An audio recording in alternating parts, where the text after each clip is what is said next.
gotta go ahead and take Norquist, so we will see. Yeah.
In our first hearing this Congress, we examined the complex and growing threats facing our nation. Today, we're going to review the state of the defense industrial base and how we can best position it to fully support our military if conflict breaks out.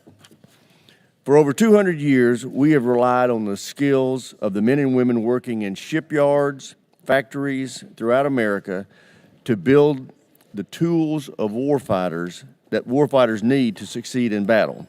We cannot prevail in any conflict without a ready, strong, and adaptable industrial base. But over the last 30 years, we have watched the industrial base atrophy. Defense firms have consolidated, supply chains have narrowed, regulatory burdens have grown out of control, and recruitment and retention of the skilled workforce have become much more difficult. The consequences are readily apparent. Critical acquisition programs are years behind schedule and way over budget. Thousands of small businesses are choosing not to do business with the Pentagon. And we are losing war game after war game because we can't resupply critical munitions and weapon systems in a timely manner. While recent NDAs have made great strides in tackling this issue, much more needs to be done. We need to expand multi-year contracts and fully fund them to provide industry with more certainty. We need to bulldoze the labyrinth of regulatory burdens that hamstring the acquisition process. We need to end our dependency on China for critical minerals and materials. And we need to reform the arms export process to help industry work with our allies and partners to unlock greater burden sharing. Ultimately, however, we need to invest much more in workforce development, automation, and infrastructure improvements. While our adversaries increase investments and subsidies in their defense industrial bases, we've let ours languish. A strong, resilient, and diverse industrial base is needed to restore peace through strength. Our adversaries will only be deterred if they know that the United States, along with its allies, can produce and sustain military forces in a protracted conflict. I look forward to hearing from our witnesses about what resources and authorities your member companies need to revitalize the industrial base and restore American deterrence. With that, I yield to my friend, the ranking member, for any comments he may have. Thank you, Mr. Chairman, and thanks for holding this hearing. I think this is an important topic that we should all discuss as we get ready to see what the budget is going to look like. Yes, our ability to get to scale and produce what we need to produce in the quantity it needs to produce is seriously in question. Whether you're talking about shipbuilding, munitions, across the board, there are considerable concerns about our ability to build what we need to build. I completely agree with your comments about the workforce. We need to do a better job of developing that workforce as we go forward and to get to that scale of production on critical items. Another big part of it, which I know this committee has done a lot of work on, is how quickly we make decisions and are able to adapt to new technologies and buy new equipment. The process is too slow. We all know that. We've talked about that repeatedly. The Pentagon is more focused on process, less focused on results. The defense industrial base is focused on sort of gaming the requirement system to make sure that they win, and we don't make decisions quickly. And Congress, of course, limits the flexibility of the Pentagon to get there. The other aspect of this, though, that I hope we'll consider is choices. When you look at all of the areas within DOD where we want to spend more money, and you can pick a member here who has a particular interest. If you're from a shipbuilding area, you will complain that we don't have enough ships. We talk about our jet fighters. We don't have the F-35 fast enough. And then when you look at all of the adversaries that we face and what our concerns are with China, with Russia, I think that's still a concern, with the Middle East, with various terrorist groups. And then you say, well, what do we need to meet those threats? The one thing I hope everyone considers here, we cannot possibly spend the amount of money and build what is needed to meet all of the threats that we keep talking about. It's simply not possible. So part of this needs to be thinking about, what is our strategy? How do we manage the challenges that we face instead of imagining that we're somehow going to be dominant in the world and be able to deter everybody? We are not making choices in terms of what is a realistic defense strategy. We're not going to be able to dominate and overcome every single perceived adversary out there. So I hope we have some conversation this year about how we can restructure that and make different choices. And one key part of that is something that the chairman mentioned, allies and partners. They're going to be absolutely crucial. Now, in this particular context, they're crucial in terms of the industrial base. Allies and partners have capabilities. That's why I'm such a huge fan of AUKUS. Building that greater partnership with the UK and Australia. Yes, we'll build submarines, but also the technology sharing that goes into that enables us to rely on other parts of the world, other partners and allies. Now, it's important to have partners and allies who are willing to do that, so we can't go around offending all of them all the time. But we're going to need those partners and allies to do that. The last thing that I'd like to hear from our witnesses about is the impact of the DOGE approach to the Pentagon. I am concerned about that. To begin with, we need skilled workers.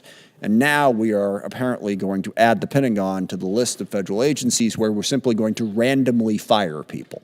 Okay.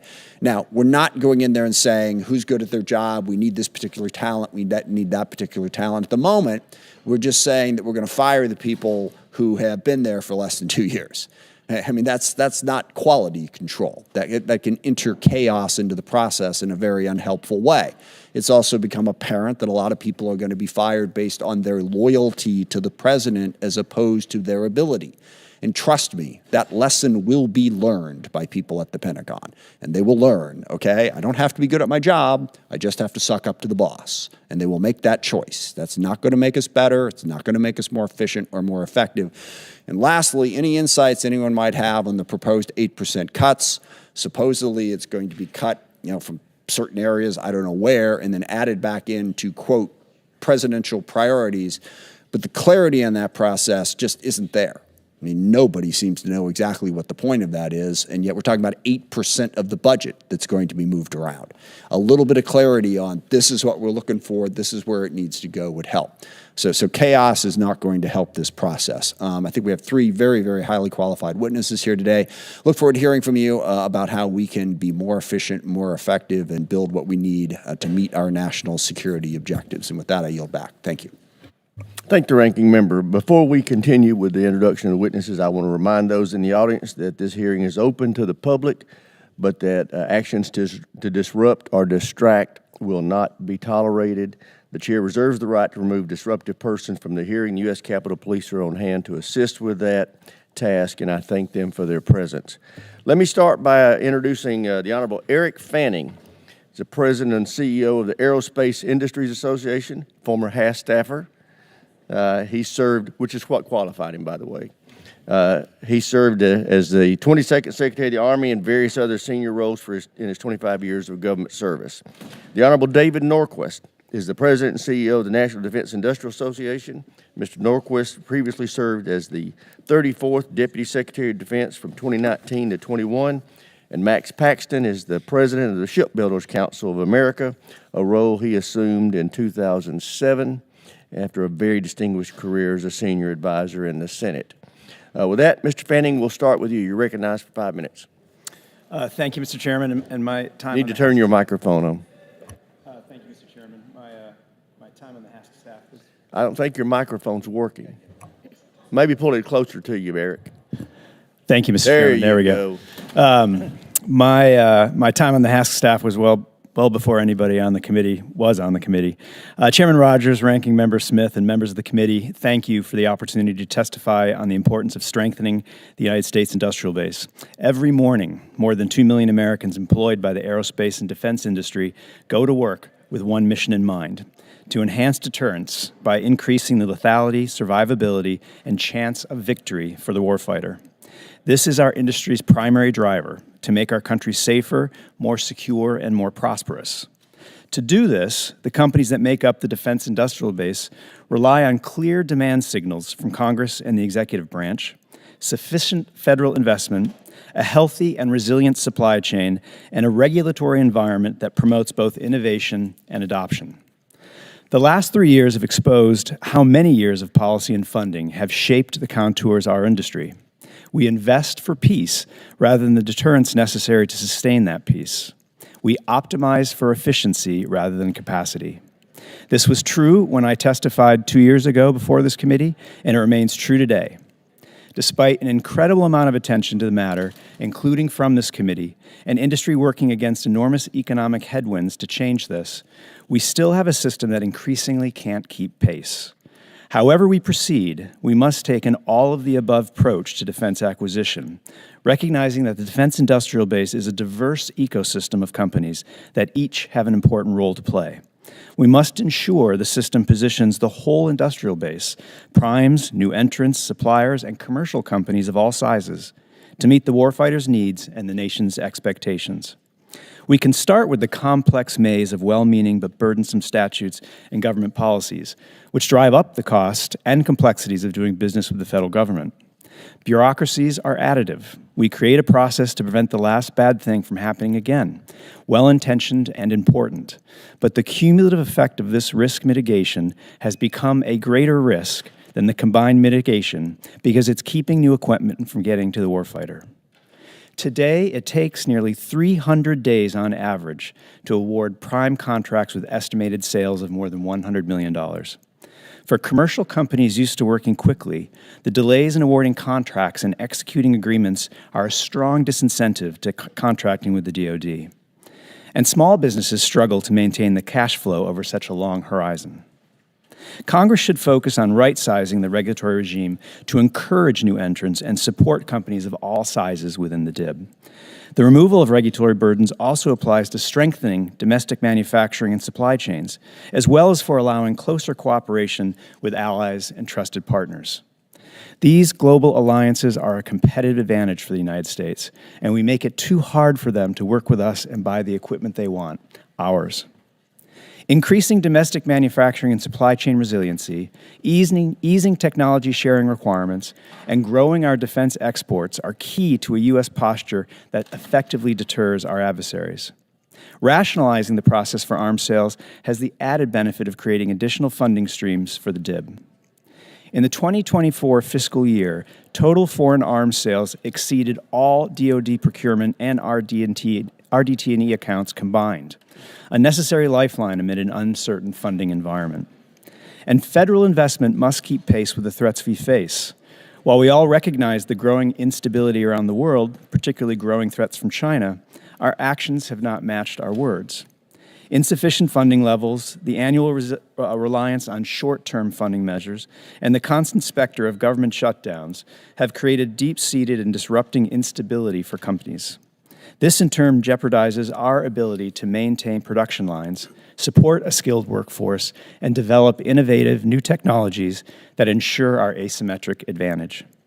Lastly, guaranteeing the DIB has access to the talent pipeline to sustain its work is foundational to these efforts.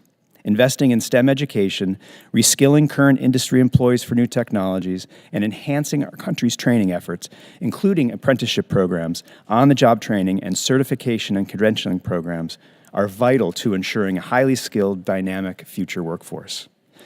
The administration and this Congress are pursuing a policy of peace through strength. The United States defense industrial base delivers that strength.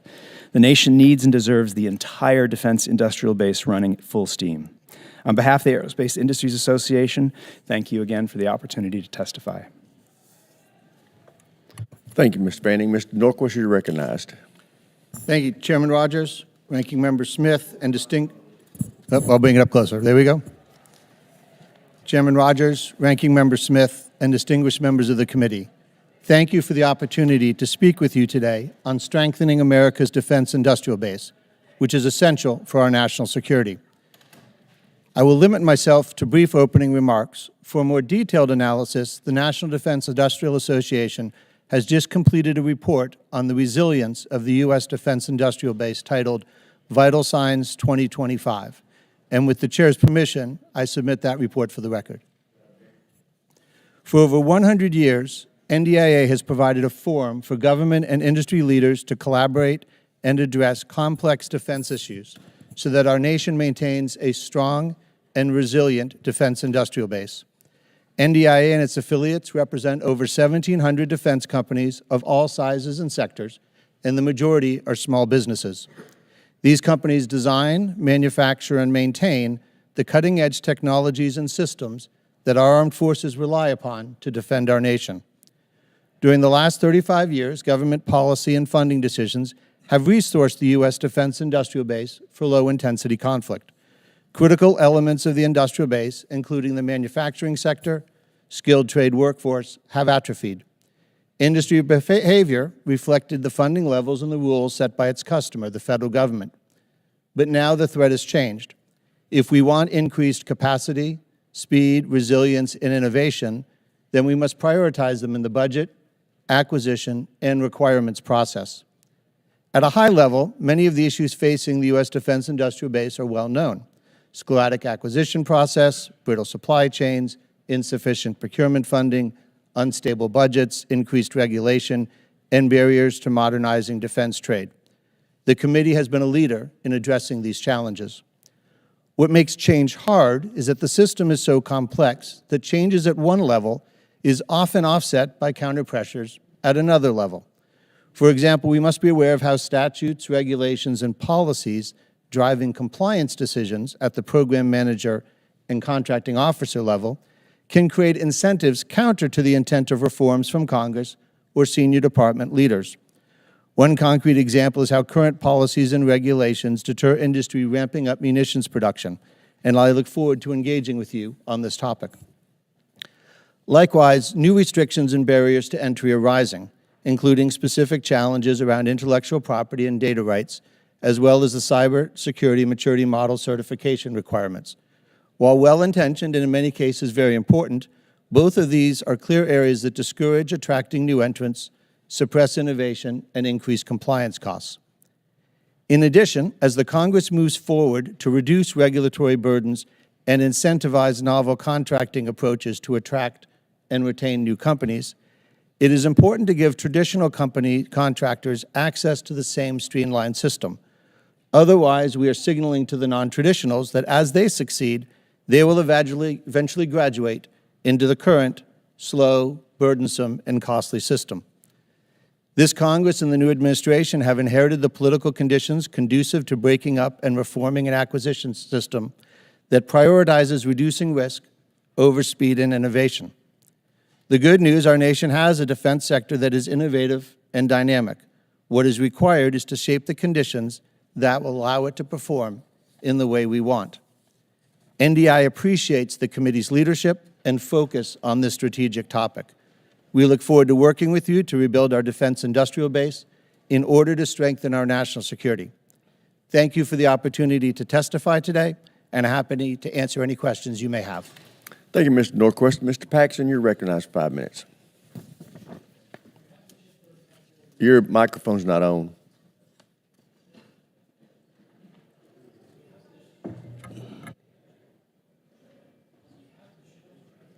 Just see if the staff can get that working. Nope.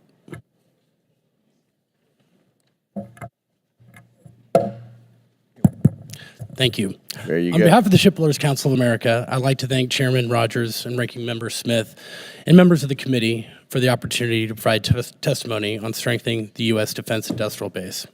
Since I last testified before this committee, there have been questions from senior Navy leaders and others as to whether the U.S. shipyard industrial base has the capacity and capability to build and maintain our Navy and Coast Guard fleets.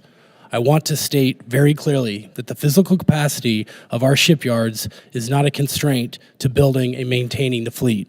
In fact, industry capacity is a reflection of the demand signal of our government and commercial customers. And in ship counts, that demand signal for several decades was on the lower end. On top of this, we went through sequestration, strategic pauses in certain programs, and endured the general volatility resulting from ever-changing or non-existent shipbuilding plans. Considering all of these factors, it is no wonder the private industry moves cautiously with capital expenditures and investment in workforce. I'm here this morning to thank the work of this committee and Congress for implementing policies and laws to assist the defense industrial base.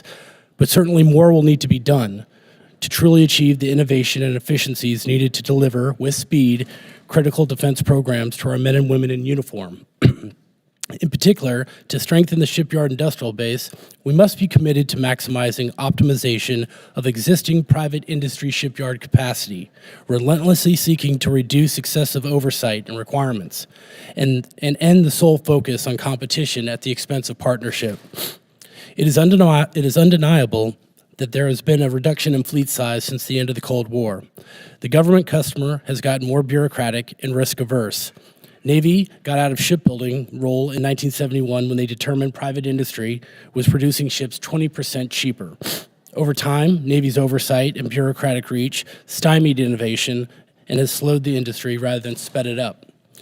Anecdotally, I can see this on the ground. For example, I was recently in the shipyard where the ratio of shipyard workers to government oversight was 16-1. And in another smaller shipyard had a 2-to-1 ratio. In any objective view, this is simply not efficient and overly burdensome, resulting in bureaucratic breakdowns impacting schedule and cost. Shipyards invest significant efforts in preparing designs, conducting extensive feasibility assessments, and shaping workforce plans based on initial requirements. Even when a company wins a contract, they're still dealing with shifting requirements after contract award, pushing even more cost burden onto shipbuilders while adding delays and inefficiencies. Sailors deserve the best we can offer. However, we are over-designing platforms to the point that they are not able to be manufactured, and thus sailors are asked to perform on older vessels with less capabilities.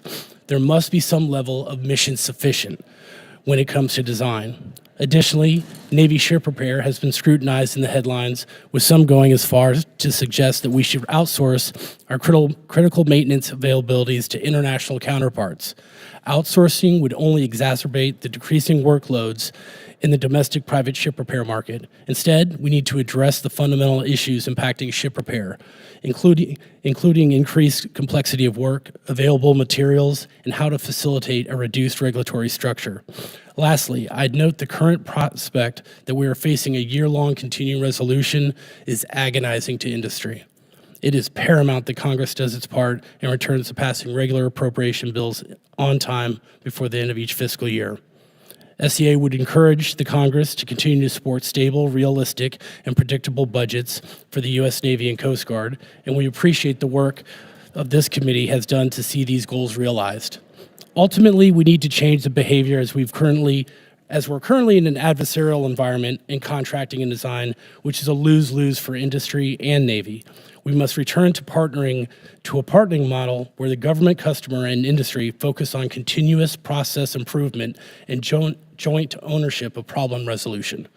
We need to view industry and Navy and the Coast Guard as partners and share equally in the risks with the common goal of delivering quality ships on time and on budget. Thank you, Chairman Rogers and Ranking Member Smith, for allowing me to testify with such distinguished witnesses, and I look forward to your questions. Thank you, Mr. Paxton. I thank all the witnesses for their time they put into making those statements and preparing for this hearing, and I do appreciate your attendance and participation. I recognize myself first for 5 minutes. Start with you, Mr. Paxton. Tell me what the shipbuilding industry's done to strengthen its supply base.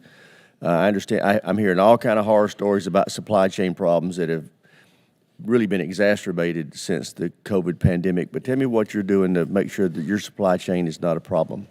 Thank you, Chairman Rogers. First, I'll say our shipyards are constantly taking the pulse of the health of our supply chain. It's absolutely critical that we know where our sole source suppliers are and what the health of our industrial base looks like. We are investing in the supply chain. We are grateful for the work that this committee has done, and the Congress has appropriated money for the submarine industrial base and the maritime industrial base. Those initiatives are having a real positive impact on the supplier base. But overall, you're correct, Chairman. Since COVID and before COVID, quite frankly, there was a consolidation in the supplier base, and we need to maintain the resiliency and health of that supply chain. Well, Mr. Norquist, you talked about how current policies and regulations are making it harder for industry to ramp up munitions production. We've seen as a result of the conflict in Eastern Europe that our ability to produce munitions has really atrophied. How can we fix this? So there's a number of challenges that happen with munitions. The first is it swings more than the top line in the budget.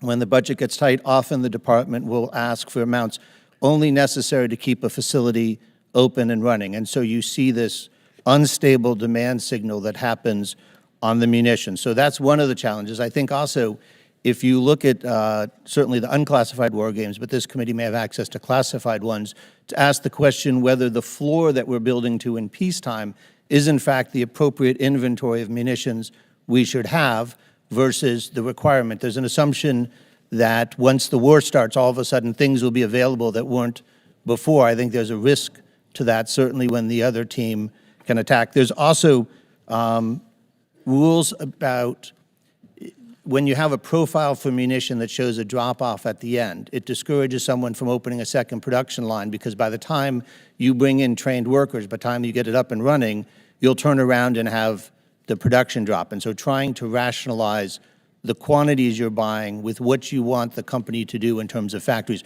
Those would be sort of the three things I'd start with. Great. Mr. Fanning, you and I talked in my office yesterday about the effect of CRs on cash flow and how that's affecting companies in the supply chain. Would you share with the committee today your thoughts on what these CRs are meaning in just the actual operational abilities of supply chain companies? Well, it's certainly we've lived with CRs for many years, although we're much further into the fiscal year now than we typically are with a CR. And it's happening at a time when I think the supply chain, at least for our companies and our supply chain members, are stretched thin and as fragile as we've seen in a very long time. And a lot of that has to do with cash flow. Following and being in an inflationary period, there's a lag for inflation in the industrial base, and I would argue that the Pentagon still hasn't seen the full impacts of inflation. So you have companies in supply chain with really stretched cash flow problems, causing them to have to move CapEx money into working account funds just to keep payroll going. And when there's a CR and payments are cut off or are delayed, it creates that extra stress and burden for the companies inside the supply chain that may have already lined up their workforce, their materials, their parts, and are under obligation to those contracts, but aren't seeing their work start on something new or continue on something they're working on. Yeah, and I just want people to understand, if you're a small business in these supply chains, it becomes very unappealing to stay in this world and work and for the Defense Department, and you decide instead just to go to the commercial work area. So this is something that we're creating with these CRs, and we've got to stop it. With that, thank you, gentlemen, and I yield to the ranking member for any questions he may have. Thank you, Mr. Chairman. Mr. Norquist, you were talking a little bit about our capacity to grow quickly. And that's sort of a bit of the trap we're in. It's the whole demand signal thing. Industry obviously would like us to say, for the next 10 years, we're going to buy maximum amount of these things. But it's a rapidly changing environment, so we don't know for sure. And the answer to that would be build surge capacity. So that you could. Is there any way to do that better than we've done it currently, or is it just the case that given how complicated it is to make systems these days, that factoring in some sort of surge capacity in your plan is just really difficult, because to bring in surge is to bring in, the time you train and equip people. But we also don't ask for it in our contracting. So typically, if you have two bidders and one builds excess capacity, they will bid a higher price and lose. And so unless you ask for that as part of the requirement, the same thing with two suppliers. If you don't ask for two suppliers coming into a supply chain for that final product, then you'll get the bidder will be the one who does the single source. The things you can do, for example, is typically these are unused capacity is frowned on in the pricing, in audits, and in the allowable costs. So if you want somebody to have a capacity to surge, then they need to have it priced into the contract or treated as an allowable cost. But you want to be careful where you do that. You only want to do that in the things you're trying to allow, because it is an extra cost for the system. So as you point out, you can't have everything. You need to figure out which are the systems, which are the items that when the war starts, or before the war starts, you will need to surge, and how do you provide the rules for those contracts and those items to allow for surge capacity? Well, and that's something I really think that the DOD and this body needs to do, is make better choices about that. We're all in favor of everything. If everything's a priority, then nothing's a priority, and I think we need to really focus on that. It seems to me that drones, missiles, counter-drone, missile defense are high priorities. And yet we're funding a whole bunch of other things. So I think some choices need to be made. Mr. Fanning, you were talking about the slow pace of contracts, and I'm with you. We could go through any number of different stories. I mean, the jitters radio, God help us, the tanker. I mean, that was when it was like 2004, I think, when we first said that, maybe 2003. We still don't actually have the functional tanker. What can we do to speed up contracting? Well, I don't think there's, unfortunately, any silver bullet to this. Yeah. I think the entire Give process. me a brass bullet. Yeah. Just the a entire little process from end to end, needs to be rationalized. As I said before, what we see in bureaucracies is sort of a steering by the wake attitude, and processes are important, and you want to prevent bad things from happening. But it just adds to the slow nature of the contracting. I think we're at a time where we need to add some thoughtful risk back into the system in order to get speed. And there are ways to do that. It requires careful oversight to make sure that the risk was well placed. But I think that's a larger cultural issue of taking risk to move faster. And I don't think that's what we reward in the system. It's not what we train for in the system. Anytime you ask Congress for more authorities, you get the answer, we just gave you authorities, which is almost always true. There are always authorities that aren't being utilized because we don't incentivize the federal workforce to use that. We incentivize them to find the problems, not necessarily get us past the problems. Well, and it's not just DOD, by the way. Oh. I mean, we see this in certification and FAA, and it's not, in my view, the workforce. I've worked with amazing people in the federal workforce. They are rewarded when they catch the problems, and we need to think about that. And we can target it to specific sectors of what we're trying to produce in DOD to experiment with that and pilot it. But I think we really need to train those workers, that workforce, differently, and incentivize them and reward them for taking that risk and getting things to the warfighter faster. Now, take my last 30 seconds here just to restate an editorial comment about the DOGE effort and how we are going in there. It's what's so maddening about this is if you were to go in there and say, we want to make the changes in the workforce that you just described, just set the incentives differently. The DOD workforce does a pretty good job of what we're telling them to do. okay? And we're telling them to go through a lot of process and make sure you never make a mistake. So rather than going in there and just randomly firing people, set a different culture, change the requirements process, free them up so they can do their job. And it's really frustrating because I know what Elon Musk did at SpaceX. I know he knows better than this. So I just don't know what the hell's going on. Well, I have a suspicion, which I'm not going to get into at the moment, but it's a huge missed opportunity to actually make the workforce at the Pentagon better, more efficient. I know people who work at the Pentagon, they're as frustrated as we are, okay? They don't like the requirements that we put on them. They don't like the process that we force them to go through. They're smart, capable people who shouldn't be being treated like this. We should use them as the asset they are and unleash that asset. So I hope we will change our approach on that going forward. Thank you for the indulgence, Mr. Chairman. I yield back. The chair now recognizes the gentleman from South Carolina, Mr. Wilson. Thank you very much, Mr. Chairman. And indeed, Secretary Fanning, we're glad to have you back. We appreciate your heritage, and we appreciate all of you for being here today. It's so important that we have our country prepared for peace through strength, and that's what you're doing. With that in mind, I'm really grateful. I grew up in Charleston, South Carolina, and so I particularly appreciate the naval facilities that are located there and have been so important. And to me, I was a Sea Cadet, but most important, I appreciate the Navy.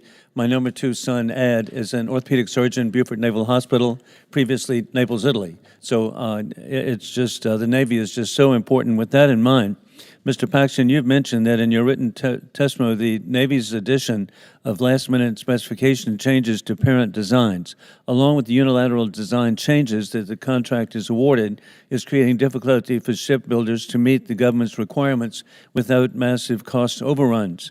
How can we implement long-term contracts to provide predictability for defense contractors while also having room for the Navy to make changes to respond to constantly changing global threats, as we've seen with war criminal Putin invading Ukraine and the puppets of Tehran invading and Israel? Thank you, Congressman, for the question. And Denton's Shipyard, which is in You Charleston, need to South get your Carolina. microphone on. I'm sorry. Again, There you I go. apologize. Denton's Shipyard is a member of the Shipbuilders Council of America, and they're right there in Charleston, sir. Here, here. You know, what we've experienced with some of our shipbuilding programs that are not in the tier 1 shipyards, talking about surface combatants and aircraft carriers and nuclear submarines, what we see on some of the lower programs, the auxiliary programs, there's a constant churn on design. We go out with an RFP, it's one price, and the shipyards bid on this, and what they bid on ultimately is redesigned and added ship specifications and requirements that by the time they ultimately are going to build this thing, there's a different price and the vessel costs dramatically more. So we got to lock those designs in, basic functional design, and go forward with the shipbuilder and the government customer working together to get it right. Well, we look forward to everyone working together on that. Additionally, our surface ships are entering maintenance in domestic shipyards are continuing subject to delays, resulting in a negative impact on readiness in the Indo-Pacific. Our Department of Defense partners are telling us it's a result of workforce limitations and supply chain issues when acquiring parts. Would you say that this is an accurate representation of the reason for the delays in domestic shipyards, and would this be the same for foreign shipyards? But I am very grateful that I visited, of course, the Guam shipyard and our tremendous territory in the middle of the Pacific that is so crucial. And in visiting, I saw how dedicated they were. So what is the status? Yes, sir. Workforce is the number one challenge facing the shipyard industrial base at this point in time, both in shipbuilding and in ship repair. So workforce is a challenge. Coming out of COVID, what we did see was kind of a generational shift with the aging of our workforce, with a lot of our experienced shipyard workers just retiring out of the industry post-COVID. So whereas in the mid-1990s, a supervisor might have had 20 years experience, sir, some of those supervisors have 4.5 years. So there is a greening of the workforce. But I can tell you this, our shipyard industry is investing the money and the resources to ramp that workforce back up. As for foreign shipyards, sir, they're facing similar challenges with their workforces as well, and it's our number one priority to get it right. And indeed, the Republic of Korea, to me, is so important, and what an opportunity, and with the backup at the Guam shipyard. Mr. Norquist, you've stated that many issues of our defense industrial base are being faced, and we see with war criminal Putin invading Ukraine and the attacks on Israel by the regime in Tehran and its puppets, that we have difficulty refilling our stockpiles. What is the status of a defense contractor to be able to increase production or shift from commercial production to military production?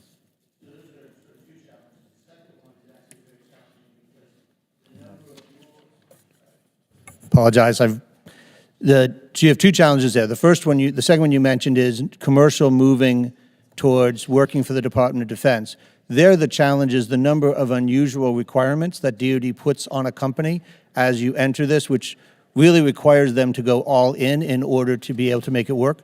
On the first one, which is ramping up, the key question is access to capital to be able to invest in adjacent facilities. The supply chain, in some cases, when we're ramping up one munition, it uses the same solid rocket motor line that two other munitions use, so they end up getting stuck. And then the third one was mentioned before, is the training of the workforce. These are very skilled individuals that are doing this work, and this is not something you can pick up overnight. So making sure that we have that pipeline of capacity to be able to provide those skilled workers for those functions. Thank you so much. I yield back. Chair, I recognize the gentleman from California, Mr. Garamendi. Mr. Chairman and Ranking Member, thank you for this very, very important first hearing of the full committee. We're dealing with profoundly important issues here. I want to focus on the maritime industry writ large. I want to thank our former member, Mike Walsh, who spent a lot of time as chairman of the Readiness Committee addressing the issue of the capacity of the United States to provide both naval vessels as well as commercial vessels. And now Mr. Trent Kelly, who has picked up this issue. The introduction last year of the Ships for America Act is the most comprehensive piece of legislation in recent history, perhaps in all history, about how we can address the maritime challenges that face this nation, both in the naval issues as well as the commercial. I draw the attention of the committee to that. Mr. Chairman, I thank you for raising this in your opening remarks. And I want to basically ask the witnesses their view of the Ships for America Act as it applies to those members of their organizations. So let's start with Mr. Paxton. Thank you, Congressman Garamendi. Microphone, please.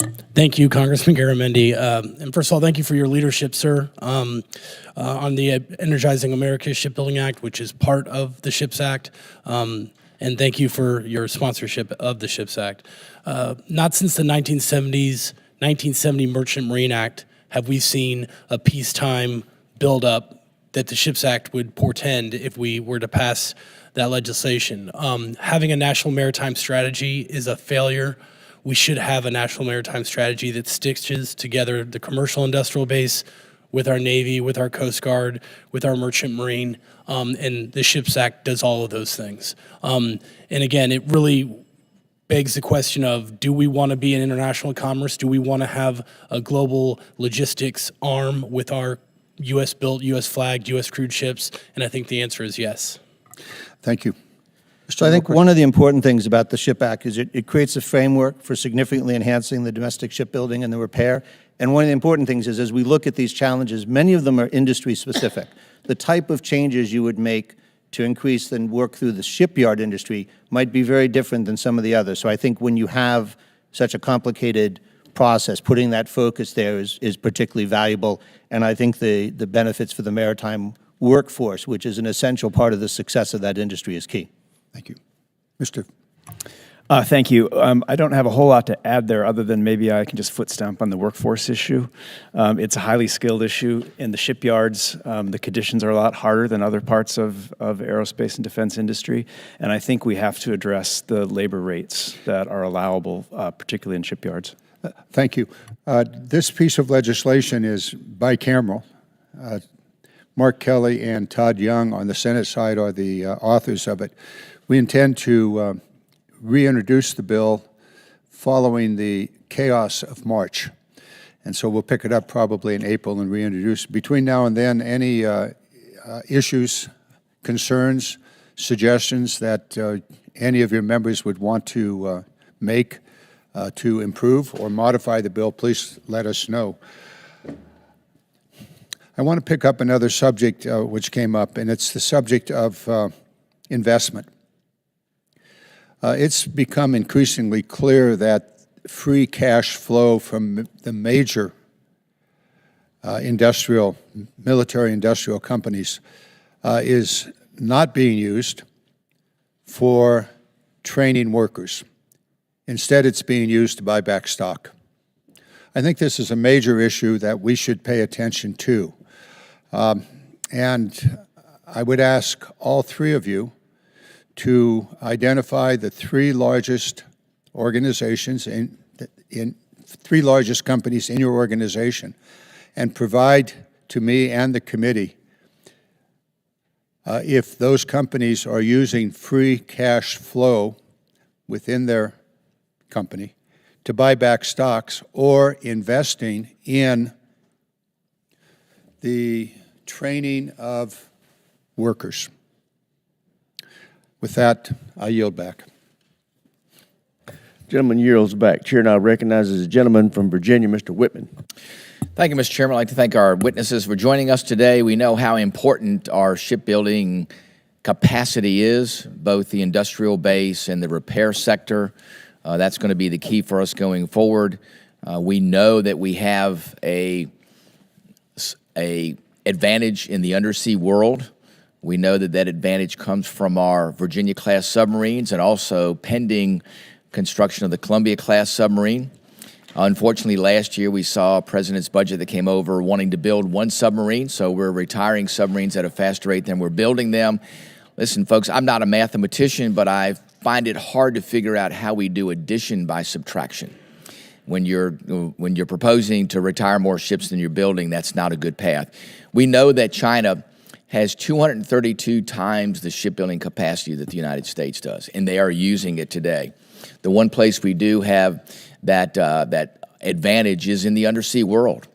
We have to get back to building 2.33 Virginia-class submarines a year to meet U.S. requirements and the requirements under AUKUS. We're not anywhere close there. We have to make sure we get our workforce back underway. That's an issue that needs to be taken up immediately. You know, how do we reconstitute that workforce? We understand what happened post-COVID. We haven't recovered the way we need to. I tell folks the top three issues in reconstituting our shipbuilding capacity and ship repair capacity, top three issues are workforce, workforce, and workforce. That's the key. Mr. Paxton, I wanted to ask you, what impact does the demand signal, that is the president's budget, the outcome of the National Defense Authorization Act, what impact does that have on what the industry looks towards investing in, and what does that do in trying to develop the workforce in order to have what's necessary, not just now, but in the future? Yes, thank you, Congressman Whitman. As you know, sir, better than most, demand signal is the biggest factor in providing that predictability and the sustainability to do two things. We're obviously cap intensive, so we need to invest in our facilities and invest in our workforce. So having that demand signal is critical. I would also say, sir, we do need that long-term target to go towards. And having multiple or no shipbuilding plans is difficult. We should have a plan to shoot towards, and that does provide a demand signal that helps industry plan. Yes, we know that long-term certainty is really the key in that effort. I wanted to get the panelists' perspective on how do we do the two critical things to make sure that we're able to increase the pace and get closer to the capacity and capability that we need. First of all is how do we decrease build times? Unfortunately, what we see is build times and also, for that matter, repair times going up, maintenance avails lasting longer. And how do we reduce costs? We have to do both of those because in order to prevail here, we have to get more per our dollar than the Chinese get per their yuan, and we have to increase the pace. If they can build ships at a pace of 1 to 232, we've got a long ways to go in a short time to get there. So I'll go to Mr. Norquist, Mr. Fanning, and then Mr. Paxton. So let me take that on in two parts. First, to get to what you stated in the opening. When you look at the challenge as you turn to the Pacific and the Chinese anti-access environment, undersea warfare becomes the unending demand signal. It can get inside. It creates a strategic advantage for the U.S. So the need for the U.S. for this is unambiguous. The challenge is converting that into the demand signals for industry that both causes them to be able to attract the workforce that they need as well as to expand the supply chain so there aren't delays from disruptions. One of the things that I have seen is the Navy working with local communities on welding and others to try and create a pipeline. It's something that perhaps on airplanes and Air Force and others should look to copy. But as you point out, that workforce piece is such a big part of it. And then the step down from that is the suppliers. Those are the things that I think help drive up the speed, but I defer to my colleagues for other insights. All right. Mr. Fanning? I'd say I want to build on that. The shipbuilding industrial base that the Navy's investing in around the country, finding areas where there are concentrated pockets in the shipbuilding industry, has been very successful, looking for new entrants into the supply chain, investing in them, helping them with tooling. That's a model that I think we can probably extend across the defense industrial base. The second thing I would say on cost is making sure we're managing and keeping consistent the requirements. That adds a lot of cost, and it gets more costly as you continue to mix with the program. Third is just a reminder to everybody that the government investment in buying something is leveraged by a lot of private capital coming into the system, and it needs that consistent demand signal that CRs and shutdowns don't provide. Very good. Thank you. I'm out of time, so I will yield the balance of my time, what is not left, back to the chairman. Hear, hear, hear. Thank you, Congressman Rob Whitman of Virginia. Now we proceed to Congressman Don Norquist, all the way from New Jersey. Thank you, Chairman, and the panel for being here today. It's a fascinating conversation that we've had repeatedly year after year, but certainly in the last few years, it's come to a head, and we very much from a armed services standpoint have looked at the submarine base. The idea that we are going to build submarines is something that everybody knows. So from that perspective, the government is sending the correct signal, but it is much bigger of a problem than that when we look across the entire base. I sit on the hardware committees along with Rob and others, so we've seen the most important thing is a demand signal from government that we're going to build. That's only part of the equation. The other part of the equation is that we follow through on it. I can cite example after example where they go and put the capital into the facility saying we're going to build, and they don't build. Who makes up for that? Now, there's good reasons that happened, but it doesn't help the problem. You know, our industry across the defense ebbs and flows. We'll have surge, but in what we build each and every day, we don't have surge capacity. I suggest, and I've mentioned this before, that we look at a way, how can we surge? You start out with your facilities, which you say generally we have them, but they can be ready. The raw materials or the equipment to build it, and then what Rob said, and I firmly believe, the longest lead item, the hardest to get and the hardest to retain is the human side of this. So, with that being the pinch point on this, how do we look at the American workforce creating surge capacity that we don't do? You can have your core people. The one industry that does this every day is construction. They have hiring halls. When things go well, they hire them. When they don't, they let go. But they always keep their core group. Why haven't we looked at that? Because very skilled, something you can hire and lay them off when you're finished, and that is their world. So let me go right down the list and start with you, Mr. Paxton. Surge capacity, which is a pinch point. Yes, sir. We've been on a peacetime footing for decades, and during that time, China and others, while we've been on our peacetime footing, China and others have massively invested in their industrial base to build up their capability, building military vessels right next to commercial vessels. So that's their surge. They can flip back and forth. That's right, sir. And again, they're building vessels not to the level of complexity and lethality and survivability as our vessels, but they are building next to commercial assets, and they build a lot. 1,700 ships is a big order book in a year.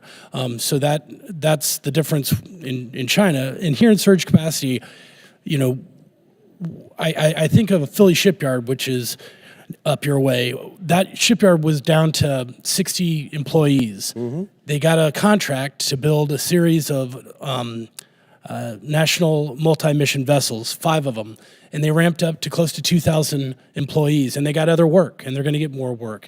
So I think when there is a demand signal, you can take a shipyard that had 60 people, and pretty soon you're up to 2,000. We just suggest the only reason that their commercial side is because of the Jones Act, which many people are looking to dismiss. We lose Jones Act, we lose the entire commercial side. Yes, sir. Mr. Norquist. So I think the first part is when the contracting officer goes to the industry, if they disfavor a bidder with surge capacity because it has a higher price than the one without, you're going to get what you asked for in the contract. So you have to say, I value surge capacity. The other thing is because all of these facilities are drawing from long supply chains, you also want to move away from just-in-time inventory. You want to pay people to be able to store large parts. And this has really 2 advantages to U.S. from national security. One is, if I want the facility to go faster and they go and they lengthen the shift, the parts are there to be able to finish. The second part is if there's a conflict and things are getting disrupted, you have the current back inventory to keep moving while you try and figure out what has happened to the disrupted supply chain. So from a national security point of view, asking for a move away from just-in-time inventory is a national strategic interest of the U.S. government. Excellent. With 25 seconds, Mr. Fanning. Yeah, real quick, I would just add that for what we're talking about now, there's a single customer. And so when that customer's demand signal ebbs and flows and the workforce goes away, they go away. And it's very hard to get them back when there's that surge. And it's true with the capital facilities and the supply chains as well. Thank you. I'll yield back. Gentleman yields back. Chair now recognizes the gentleman from Tennessee, Dr. Desjardins. Thank you, Chairman Rogers. I'd like to spend a little time on defense acquisition reform and deregulation, and I'll start with Mr. Fanning. You noted that the current defense acquisition system is no longer serving key stakeholders effectively, often delaying the adoption of critical technology. What specific reforms would you recommend to streamline the acquisition process while maintaining accountability and oversight? Well, I think there are different categories here. One is just regulations or requirements that can be changed right away. For example, cost and pricing data, raising the threshold there. Providing costing data that's been validated for one company across the entire defense industrial base. There are lots of different things I think we can do now for efficiencies, but I think the entire system needs to be reviewed because it's been built in an additive way over many years. There's no silver bullet to fix this system, and perhaps you'd want to pick some new advanced technology platforms like drones where you pilot something new for the entire industrial base to compete in and try something that moves faster with a little bit more risk in the oversight. You mentioned that it takes nearly 300 days on average to award prime contracts over $100 million. I'm glad you highlighted this point because it's utterly insane, but sometimes it helps us when we can see practical effects of these bureaucratic hurdles. So can you provide specific examples where the contract delays have had a direct impact on national security and military readiness to illustrate this point for us? Well, I 2 things come to mind. One is just the delay of getting something into the warfighter's hands. We're not moving as fast as our incredible incredible manufacturing and technology industries are, and increasingly our adversaries are catching up with us. That's one. The second is it has tremendous ramifications on the supply chain, which is already fragile. When it takes so long to get something under contract, smaller companies that don't have the same cash flow, cash reserves, or access to capital, especially in a time when capital is more expensive, money's not free anymore, there's less access to these small companies for it. So these delays make it harder to keep the supply chain whole and to keep it healthy. Okay. Let's shift gears a little bit and talk about the rare earth minerals and the Ukraine agreement. Earlier this month, we heard from General Jack Keane about the benefits that the United States could gain from securing access to Ukraine's vast mineral resources. Shortly thereafter, President Trump entered negotiations with President Zelensky to finalize an agreement on this issue.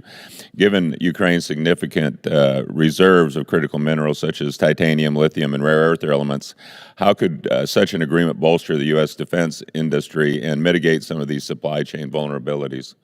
Well, critical minerals are one of our key priorities, obviously, in industry and Congress, to make sure that we source them better internationally.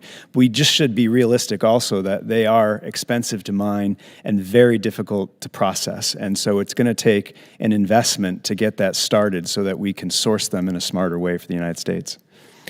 Yeah, and that was going to be my next question. You just answered it. How do we deal with it once we get them? The defense industrial base has seen significant consolidation over the past few decades, with nearly 70% of the companies that once served DoD in the 1990s either merged or absorbed. As some of you have noted, the transitional primes bring scale, experience, and cash flow to the table, while the smaller firms serve as powerful innovation incubators. From your perspectives, has this level of consolidation successfully balanced these two interests, or is there a tipping point that we may reach? And anyone can answer. So I think what you always want in the defense industry is a dynamic where new firms are able to come in, and if they are successful, able to grow. So I think the consolidation was a reflection of what was happening with the defense budget. And as you have them, the balance between the sizes of them really should be an outgrowth of firms that are successful, firms that are delivering, moving, and being successful in the market. So my view is you want to see small businesses graduate. You want to see new firms entering. And the challenge is we're not seeing a lot of that right now. We're seeing small firms and others leaving, which is a risk. Okay. Thank you all. I yield back. Chair now recognizes the gentleman from Massachusetts, Mr. Moulton. Thank you very much, Mr. Chairman. The state of our defense industrial base is concerning, and there's no argument there. I don't think you're going to hear arguments from us. But we also have a problem where there's just a fundamental lack of competition. And a great example is with the F-35. That program's been around for 24 years. Not once in 24 years have they ever delivered anything ahead of schedule. I'm not sure they've ever even delivered anything on time. Many of the delays with the F-35 we've learned on the committee have to do with the software. And it turns out that Lockheed Martin is not a software company. But of course, America makes the best software in the world. We have a lot of firms that make software. The problem is that Lockheed won't give up the rights to that software. So there's no competition, and we're not tapping into the talent and knowledge in America when it comes to software development. Now, I would argue that if we were on a wartime footing, Lockheed would do the right thing for the country and get others in competing to make software for the F-35. They're not doing that. They continue to report record earnings. So the issue here is that we've got a few primes. They obviously have a vested interest in reducing competition, consolidating the industry. They've been doing that for a long time. And because they love earning calls, they're always going to be investing their own profits. They're making to make sure they're not necessarily, I should say, investing their own profits into innovation. So, Mr. Fanning, you expressed concern in your testimony that 40% of small businesses have stopped working with DoD in the past decade. What can we do as an industry to actually encourage more small business competition? I think there are a couple things. One, the increasing barriers to entry for small businesses. AIA members work in space, commercial aviation, and defense. Quite a few of them, especially in the supply chain, as a risk mitigation for their business strategies, are doing defense and non-defense work. And I see all the time where and by the way, all the commercial aviation components helicopters, airplanes, aftermarket services are surging right now. So there's a demand on the supply chain. And when they see the burdensome requirements to work with the Department of Defense, they move over to the other side. So that one part is, as David was saying earlier, finding ways to encourage, incentivize in the contracts, recognize, and unfortunately pay for that diversity in the supply chain is one element. The other is competition comes from competitions. The number of things that we're building and competing out, the number of platforms has also shrunk over that time, which is why, in some ways, we have less competition. Do you think But if we stripped out the red tape and bureaucracy, and all of a sudden you'd see small businesses getting a higher percentage of contracts over the primes? Well, no, it's about scaling, I think. And the issue is the pyramid of the industrial base looks a little bit more like a dumbbell now for the reasons we were discussing in the earlier questions about why aren't companies able to grow from small to medium and then to large and to compete for some of these bigger programs. I think that's what we have to explore is that mid-tier element of the industrial base that has atrophied. Mr. Paxton, you say that we don't have a capacity problem in our shipyards. We just need to improve efficiency. What's your position on competition? Do you support competition? I do support competition. Okay, so then why, when I hear so many senior naval officers asking to be able to repair their ships overseas in allied nations like South Korea and Japan, do we not allow that? Yeah, well, we do. Certainly, if there's a battle damage or if there's repairs. Yeah, we're not just dealing with battle damage, right? We have a fleet. The amphibious fleet has a cumulative 28.5 years in training and deployment time backed up because of lack of maintenance. So, we've got a problem today. You're telling us to be on a wartime footing. Mm-hmm. I've been a constant critic of Congress, and we need to do more to modernize. But what can you do? You support competition. Naval officers want to repair their ships closer to the fight, increase competition, more capacity, get them done sooner. Yes, sir. And you're against that? No, sir. If there's emerging ship repair issues, we are all about get it done there. We in the fleet concentration areas, we have private businesses that are investing in our facilities to repair the non-nuclear surface ships, and we have large investments in those home ports at a time where the fleet's shrinking and those workloads and those home ports are going down. We don't believe we should send more work overseas when that work should be coming home in quality of life. Well, I'll tell you what, Mr. Chairman, I think what we should do what's right for the Navy. Yes, sir. I agree. For the fight.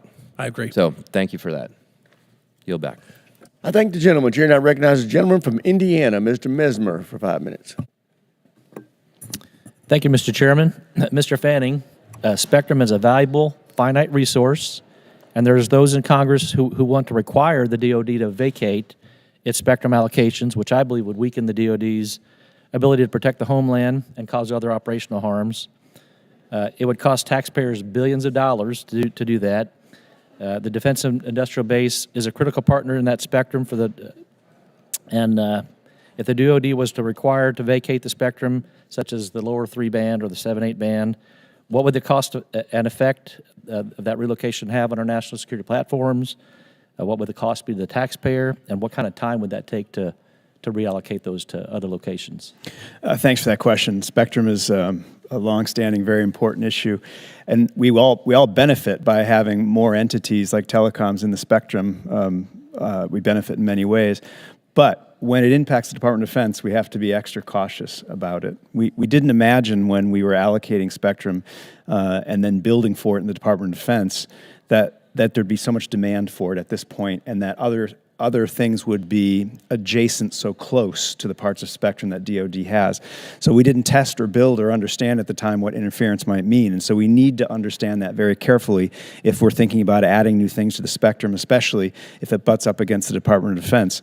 We can learn from recent experience in civil aviation.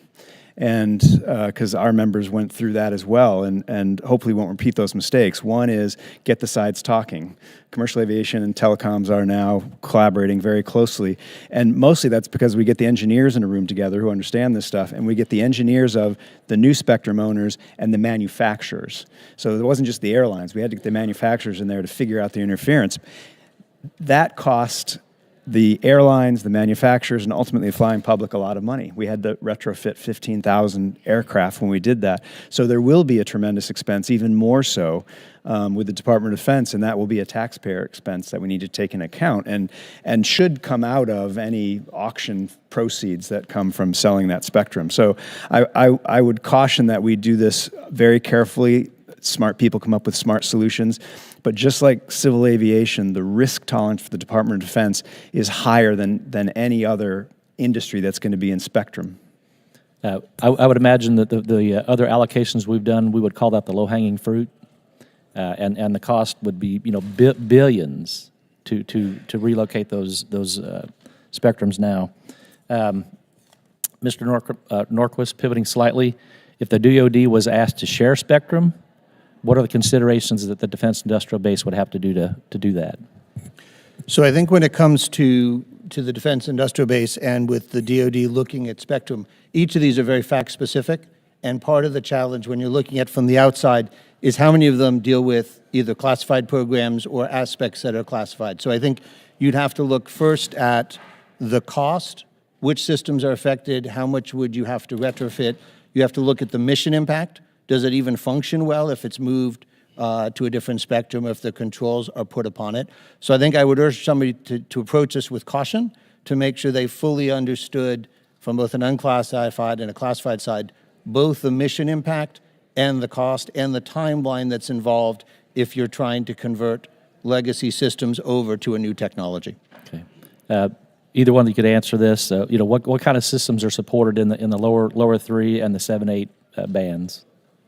Well, some very critical things like ballistic missile early warning are in these bands. And so it's not just that it's Department of Defense. They have some of their critical programs in those bands. And so, again, what we learned on the civil side is it's not just about who's in the band. It's about the interference of putting things nearby, which wasn't anticipated and therefore built into the requirements or built into the programs. Has to be understood very carefully before you make a change.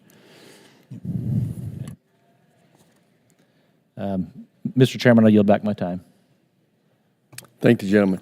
Mr. Fanning, I want to make sure I heard you correctly. Did you say these words, the risk tolerance at the DOD is higher? No, the opposite. Okay. For civil aviation, I've for the never Department heard of that Defense. phrase with the DOD. I don't, telecoms, that was part of the issue on the civil aviation side, is risk to them was a little bit different. If they encountered interference, they'd find a way to fix it operationally. For civil aviation and for defense, for the military, we need to know that the risk is zero before we make a change. Okay, thank you. Chair, and I recognize the gentleman from California, Mr. Carbajal. Thank you, Mr. Chairman, and thank you to the witnesses for being here today. Mr. Fanning, good to see you again. As you know, I've had the privilege of interacting with AIA through my role as co-chair of the House Aerospace Caucus. Companies in my district have told me time and time again that there is a need to change the way we allow research and development activities to be expensed. Can you speak about what changes are needed to address this R&D expensing issue and how making this change will benefit the industrial base? In the previous round of tax reform, they switched or I should say sunsetted the R&D tax amortization, where if you spend a dollar in a year, you got to deduct that in that year, to a 5-year amortization cycle. So you got 20% of your investment. At the same time, China doubled it. They gave you a 200% deduction for every investment you made in R&D in real time. That affects not just big companies that get the attention because that aggregates into a lot of money, but very small companies as well that are doing R&D that have to stop doing it. With the cash flow problems that small companies like in your district are facing, they can't afford what becomes the luxury of R&D investments. And that's not good for our economy, for our country, for our national security, because they're doing some of the most interesting cutting edge innovation and research, but they can't afford it because they have cash flow problems by not getting that deduction in the year they spend it. Thank you for shedding light on that. Something I've heard from the space industry over and over again is that they are facing a shortfall of skilled workers. I have no doubt that this isn't unique to the space industry. Mr. Fanning, Mr. Paxton, and Mr. Norquist, do your organizations have any programs, or are you working on ideas to develop a talent pipeline to develop this skilled workforce? And do you see Congress playing a role in developing this pipeline?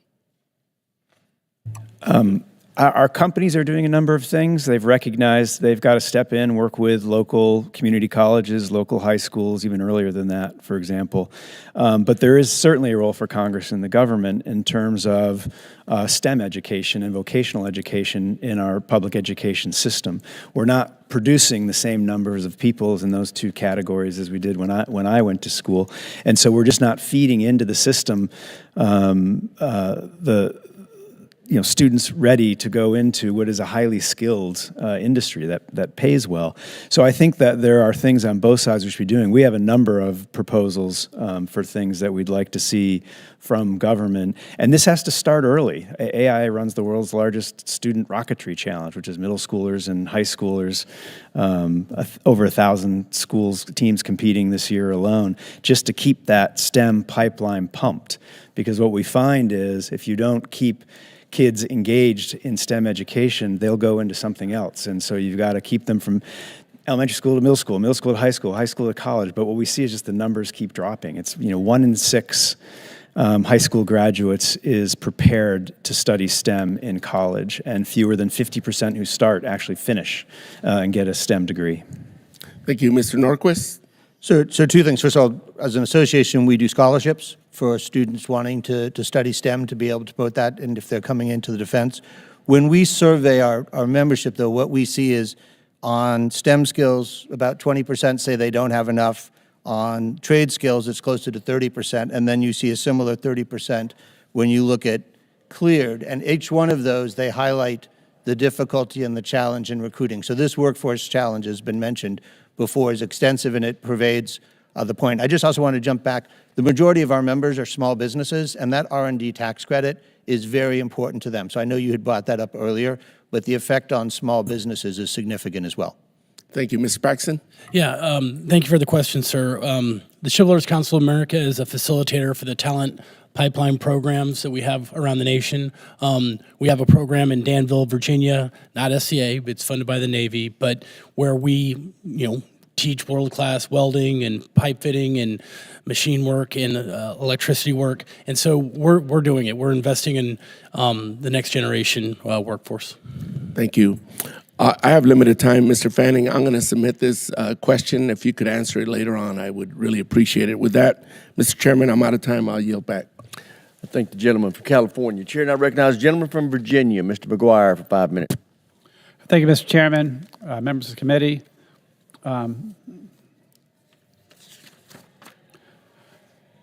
After being inspired by Ronald Reagan to join the Navy, he talked about building a 600-ship Navy. He talked about American exceptionalism. He talked about peace through strength. I was inspired to join the Navy and served as a Navy SEAL. And this was a time when the United States Armed Forces was at the peak of their strength since World War II. It saddens me that we've allowed our readiness and investment in defense industrial base to decline in the 35 years since the end of the Cold War. I think you guys used the term earlier, atrophied in every way. According to most recent data, the Chinese Navy consists of over 400 ships, 225 armed Chinese Coast Guard vessels of 500 tons or more, and vast numbers in the inventory of their maritime militia. The United States 7th Fleet has between 50 and 70 ships near the China and South China Sea. We must work together to ensure that our armed forces and Navy can overcome this threat posed by the CCP. Mr. Paxton, thank you for appearing here today for the committee. The challenges faced in the defense industrial base, specifically the submarine industrial base, are concerning and must be addressed immediately. The challenges faced in the defense industrial base, specifically the submarine industrial base, are timely. As I'm sure you know, the overall capacity of our shipbuilding industrial base has significantly degraded since the Cold War. Over the last 30 years, thousands of businesses have left the shipbuilding supplier base, limiting the Navy's options. I'm particularly concerned about this, especially as we look forward to the future with near-peer competitors, such as the CCP, who are aggressively growing their fleet, and our own need to recapitalize our fleet and surface ships and submarines. Do you agree that this lack of competition is unsustainable and needs attention? I believe, Congressman, there is competition to build the platforms, the fleet mix that we have, that our shipyards had the physical capacity to do this. And I'll just give you a reference point. In the 1980s, we were building 4.2 attack submarines a year, 2.5 DDGs a year. I don't think the difference in capacity was different. I think what was different was the experience in the workforce. We had veteran workforce that was building those assets and building them at scale and building them in serious construction. We got away from that demand signal, and the subsequent workforce has suffered. And we've had consolidation, as you know, sir. Well, that's why I'm glad to hear us talk about CTE. So also, I'm also aware of the recent congressional investments to develop the future workforce within the defense industrial base, in part through the creation of regional training centers such as the Advanced Training and Defense Manufacturing ATDM program, which we have right there in Danville, Virginia, in my district. I toured that last week, and it's amazing how they're preparing these young folks. And they basically are creating a maritime training pipeline in several other locations in the United States. Do you agree that it is imperative to regenerate and grow the shipbuilding and ship repair workforce throughout the country? Congressman, absolutely. We're at a generational point. And I do think we're seeing the demand signal from, again, the Maritime Industrial Base program that was set up and the work that's going on at Danville. These are programs that are being replicated around the country, and I think we are going to hire and build the next generation workforce. Well, I'm not a welder, but they don't just qualify welders. They qualify welders to do just about anything you would need for submarines. It's amazing. And not everybody's meant to go to college. And some of these folks, they complete this course, and they're making six figures right out the gate. And a lot of them are doing such a good job, but they're putting them to work on submarines and everywhere right away. Yes, sir. As a fresh member of the committee, I too support continued investment in the people, facilities, and suppliers that enable shipbuilding and ship repair in our country. So, Mr. Paxton, what can members of this committee do to provide for this critical national capability? And what does the industry need? What more should the Navy be doing? Well, sir, I commend this committee for all the things they have done. We have a demand signal that the shipyard industry is building towards. The industry reflects that demand signal. If it is going to keep going up, which we hope it does, we will ramp up that workforce to meet it. It will take some time and challenges, but the work of this committee to authorize multi-year contracts, those type of things provide the stability that the industry needs. All right, one last question for everyone, if you have something to say. I just talked to some folks in Israel, and they said perfect is the enemy of good enough, and sometimes they get a program in the field quickly, and it's battle-tested because time is an issue, and we're taking so long. And if y'all had any comments on that? That's correct. That's a challenge. I recognize the time is short, but you are correct. That's a challenge. Thank you, everyone, for participating. Gentleman yields back. Chair, and I recognize the gentleman from Massachusetts, Mr. Keating, for 5 minutes. Thank you, Mr. Chairman, and I thank the members of the committee, and I thank our witnesses for dealing with this important discussion and going back and forth on it. But I feel like I'm sitting here at this moment in time, in this place, a little like, with this hearing, a little like Mrs. Lincoln, who was questioned, other than that, Mrs. Lincoln, how did you enjoy the theater? We're sitting here now, just in the last few weeks, where the President of the United States has stated that Russia is not the aggressor in Ukraine, that indeed Ukraine was responsible for the war, that the duly elected democratic leader of Ukraine is a dictator. In a time period where they had a meeting, our administration in Saudi Arabia, with someone that they've sanctioned, our country has sanctioned, and representing a war criminal to the exclusion of the Ukrainians, to the exclusion of our NATO allies and our European allies. The same period where a shameful act in the United Nations occurred for our country with the president's leadership, where they're sided with Russia and China and Belarus and Hungary to the exclusion of our European allies. So we're here talking about, as the title of this committee goes, our industrial base. Well, when we tell Europe and the rest of the world, you're on your own, we're sitting here worried about strengthening our industrial base. They're going to be creating their own to the exclusion of the U.S.'s industrial base with U.S. assets, U.S. training, and they're going to gain influence around the world. And that includes our adversaries and our enemies like China, that'll be advantaged the most of this. We're giving them a green light. So we're talking about this hearing with the concern on deterring war, while we're sitting there making sure we're giving a green light to everyone else in the future. That's where we are right now. So when we have these hearings and we're talking about what we should do, we better put it in perspective and realize what's going on in our own country. I yield back. Gentleman yields back. Chair now recognizes Mr. Amadei of Arizona for 5 minutes. Thank you, Mr. Chairman, and thank you, gentlemen, for being here today. As we look at ways of strengthening our defense industrial base, one thing is clear: a backlog of unfulfilled foreign military sales is not just a paperwork issue, it's a national security problem. I faced these challenges during my time as an Army Reserve intelligence officer facilitating our military sales in Saudi Arabia. Delays in delivering critical defense systems to our allies undermine our ability to deter enemies, strengthen partnerships, and sustain our own domestic defense industry. At the same time, adversaries like China have streamlined their arms export processes, leveraging speed and influence to expand their global footprint. The U.S. must do better. We cannot afford bottlenecks and bureaucratic inertia in an era of strategic competition. I look forward to hearing from our witnesses today and how we can accelerate our production, cut red tape, and ensure a defense industrial base is not just responsive, but proactive in meeting both the United States and our allied defense needs. Now, my first question is for Mr. Fanning. My understanding is that after the cancellation of the Future Attack Reconnaissance Aircraft program, we did not divert resources to continue Apache acquisitions. Is that correct? That is correct. Do you know why that was? I don't. Now, Boeing's Apache productions in Arizona is at risk. If the DoD doesn't commit to a minimum order of 12 or so helicopters, the production line could be shut down, putting 5,000 Phoenix area jobs on the line. Now, that's not just bad for Arizona's economy. It sends the wrong message to our allies, and our foreign partners won't invest in a platform if they think the U.S. military is moving on from that platform.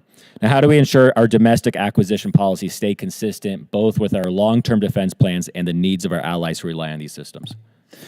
Congressman, thanks for that question. That sort of hits at the crux of, I think, what we're talking about today, which is sending not just a clear signal to our allies, but to the industrial base, so that it invests its money in the facilities, in the workforce, in the supply chain, so they can meet the needs of the Department of Defense. And so that, if I had one single headline for what we need for the defense industrial base, it is that clear, consistent, and sufficient demand signal so that the industrial base and the private capital that supports it can line up for DoD requirements. And how do delays in the foreign military sales impact your members' companies? Well, it's a frustration all the way around. I mean, as I said in my oral statement, last year for the first time, foreign military sales and direct military sales exceeded what the Department of Defense spends on military equipment and RDT&E.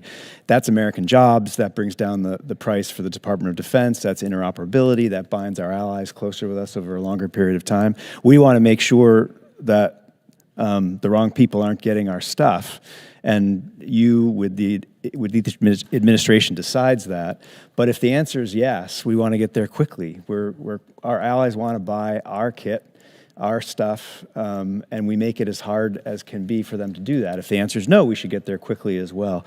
So one of our top priorities at AIA is trying to reform and streamline that system. So it meets the intent of making sure bad actors in the world don't get the stuff that we produce, but we ought to be bringing our allies along faster and making sure that we're not disincentivizing them in anything we do to buy someplace else. Oftentimes I see people, it's a pocket veto system. We have got to switch the default to yes. People make their case, or they don't make their case and move forward, because there are other places that countries can go to buy hardware.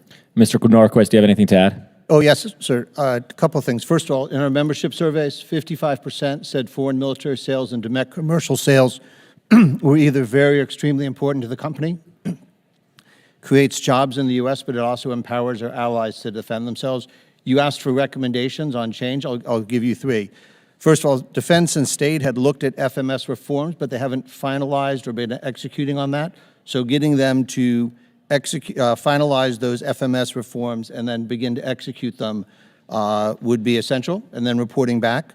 There's also an issue with the ability to switch to direct commercial sales. In many cases, direct commercial sales can go faster, and that's actually within the control of the department to say, this should move as an FMS case, as it move as a direct commercial sale, that will go faster. And the last is to build on what Eric said. There have been reviews about the interagency process. It's very slow and sequential, and trying to accelerate that, and that was per Section 918 of your NDAA, pushing them to bring that to closure is very helpful. So those are three ones, what you talked about. Thank you, Mr. Norquist. I'm sure my staff will be in communication with you to tackle this problem that I see is really pressing, especially when our allies now are no longer purchasing our equipment and seeking elsewhere. Thank you. Chairman, I yield back. Gentleman yields back. Chair, and I recognize the gentlelady from Pennsylvania, Ms. Houlihan. Thank you, Mr. Chair, and thank you, gentlemen, for your testimony today. I found it very interesting, and it, as a result of your testimony, has had me change my questions just a little bit. Our job here on the HASC is, I believe, to ensure that our defense industrial base is resilient and responsive and that it is ready.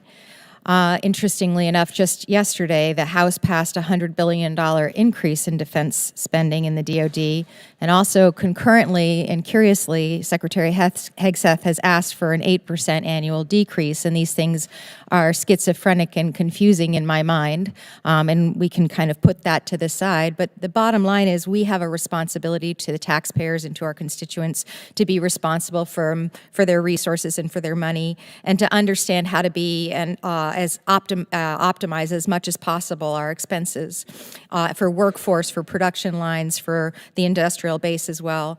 Mr. Norquist, you said something really intriguing about just-in-time manufacturing. My background is in industrial engineering. My master's degree thesis was in JIT manufacturing for the airframe industry, defense airframe industry. Back in the day, that was the thing. We really wanted to streamline manufacturing in that way. And I'm intrigued by the fact that JIT probably has become passé as a result of the shocks to our supply chain from COVID and other things. Can you dive a little bit deeper in what it would look like and whether we've actually done some studies and whether there's been some real conclusions about what the defense industrial base would look like if we actually did carry inventory, and what kind of inventory would it be, and would it be stockpiled, and would it be additive manufacturing, and all of those kinds of things, the devil's in the details. Can you kind of drill down on whether that's a good investment to carry inventory? Sure, and I think there's three levels at which you can do it, and I think the nature of the product you're trying to buy drives it. So the first one is you can stockpile the final product. You can stockpile the munitions in anticipate of a war requirement. Most people are familiar with that, but we should relook whether that's right. The second one is the parts coming into the supply chain. So you have somebody who assembles. They may have inventory doing just-in-time arrival. That's cheap, that's efficient. The private sector's refined that, but that doesn't allow you to surge, and that creates real risks in wartime. Knowing which are those products that you're willing to say to the vendor, we would like you to hold 30, 60 days worth of parts, so a disruption to your subcontractor, those would be very essential. You'd have to do some analysis on what are those things you're most vulnerable. The third one is one where we've seen studies out of the defense, which looks at even stockpiling raw materials, which is if we are not worried about a disruption to a U.S. vendor, but actually overseas supplier, can we buy enough of that material and keep it here to be able to be refined and produced so other countries can shut it off? So I think there's three levels at which people look at that. And I appreciate that, and in the interest of time, would love to follow up with you about how to look at that through the NDAA and be a little bit more thoughtful on that. Transitioning now to the other way that we can be responsible is with workforce, and a lot of your conversation today is focused on that.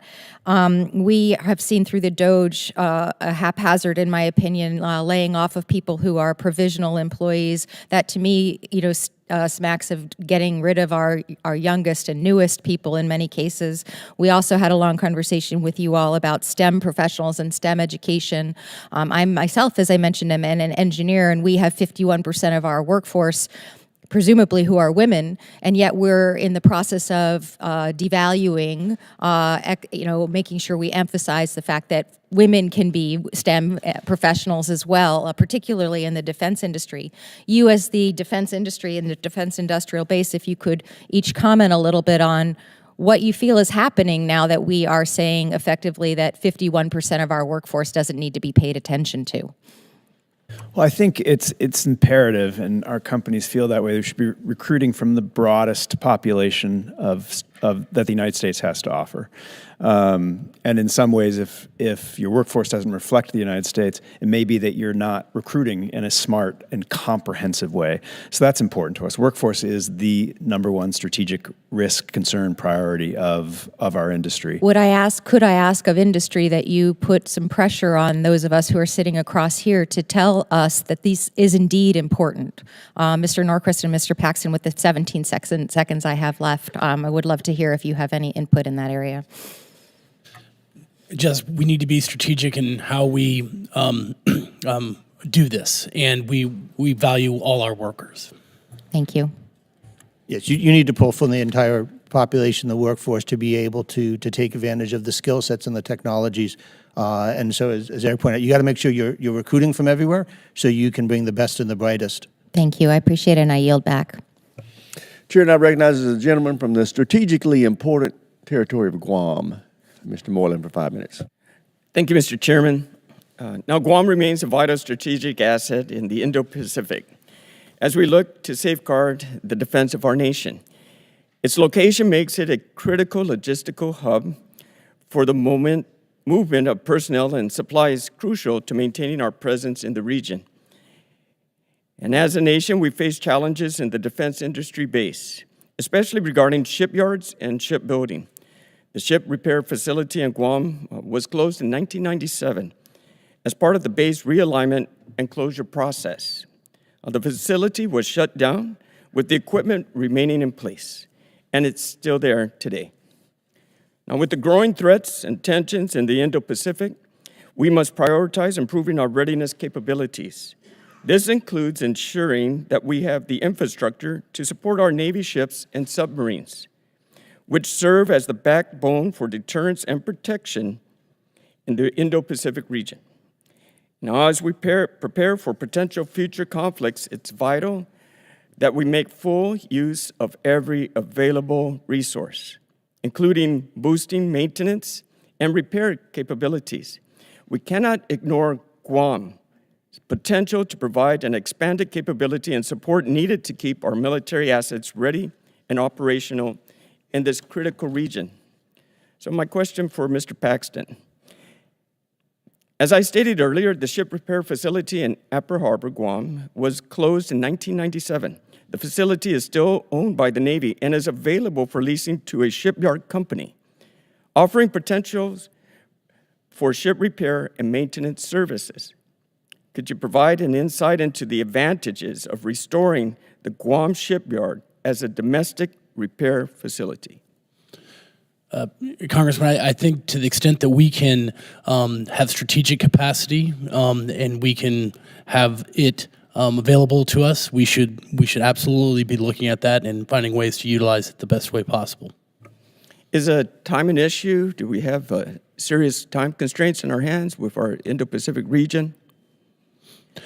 For sure. I mean, we need that area to be very strategic. We need it to be capable. And so to the extent that, there's private industry out there that wants to try to do something with that facility, we would support private industry taking that on. How important? Rate it, 1 through 5, 1 being the best. It's very important. All right, well, thank you. Next question is for Mr. Norquist. What steps can be taken to improve the resilience and the defense industry base against potential disruptions, such as natural disasters, especially in our area? So as you point out that there are multiple challenges to it. You have everything from natural disasters that can disrupt a supplier, and one thing that people forget is the product may be made in one location, but the parts may be made in another, and so therefore if the storm hits one area, you can have an effect. The same thing is with cyber attack, right? You can have an attack on a supplier, and at the end of the day, you can't finalize assembly until you have all of those pieces. So you have to look at a number of things. One is making places more resilient, in storm damage against other items. Same thing is on cyber protection, and then the third is figuring out how to have supplies moving through so that there is always some capacity. So a short-term disruption while you get a facility up and running doesn't stop everything downstream from the supply chain from it. With our strategic location and our distance being an issue, what do you think about Guam? Are we prepared with what you just said? So I think that the challenge is when you look at the Pacific, Guam is so central to the strategy, right? There's multiple things, whether it's air ranges, repairing on location, movement of supplies. It is the hub for many of those, which brings you both to the question of protecting it, as well as which are the things that you want to prioritize using in that space. Is it prepositioning? Is it facility and production? Is it repair? But when you look at, it's often hard. People have to get them a globe and rotate and say, look at the Pacific. All right, and some places you can't see the either ends, but in the middle you can see there's Guam. So trying to just understand the sheer scale of distance in the Pacific and how much that challenges U.S. logistics operations, and therefore understanding the role of Guam in those types of operations. That's key. Thank you to the panel. Mr. Chairman, thank you. I yield back. Gentleman yields back. Chair now recognizes the gentlelady from California, Ms. Jacobs. Thank you, Mr. Chairman, and thank you to our panelists. We've talked a lot about workforce today and the importance of workforce. I'm really proud to represent San Diego, one of our major shipbuilding hubs. But I've noticed that one of the things we haven't talked about workforce is actually the role immigration plays.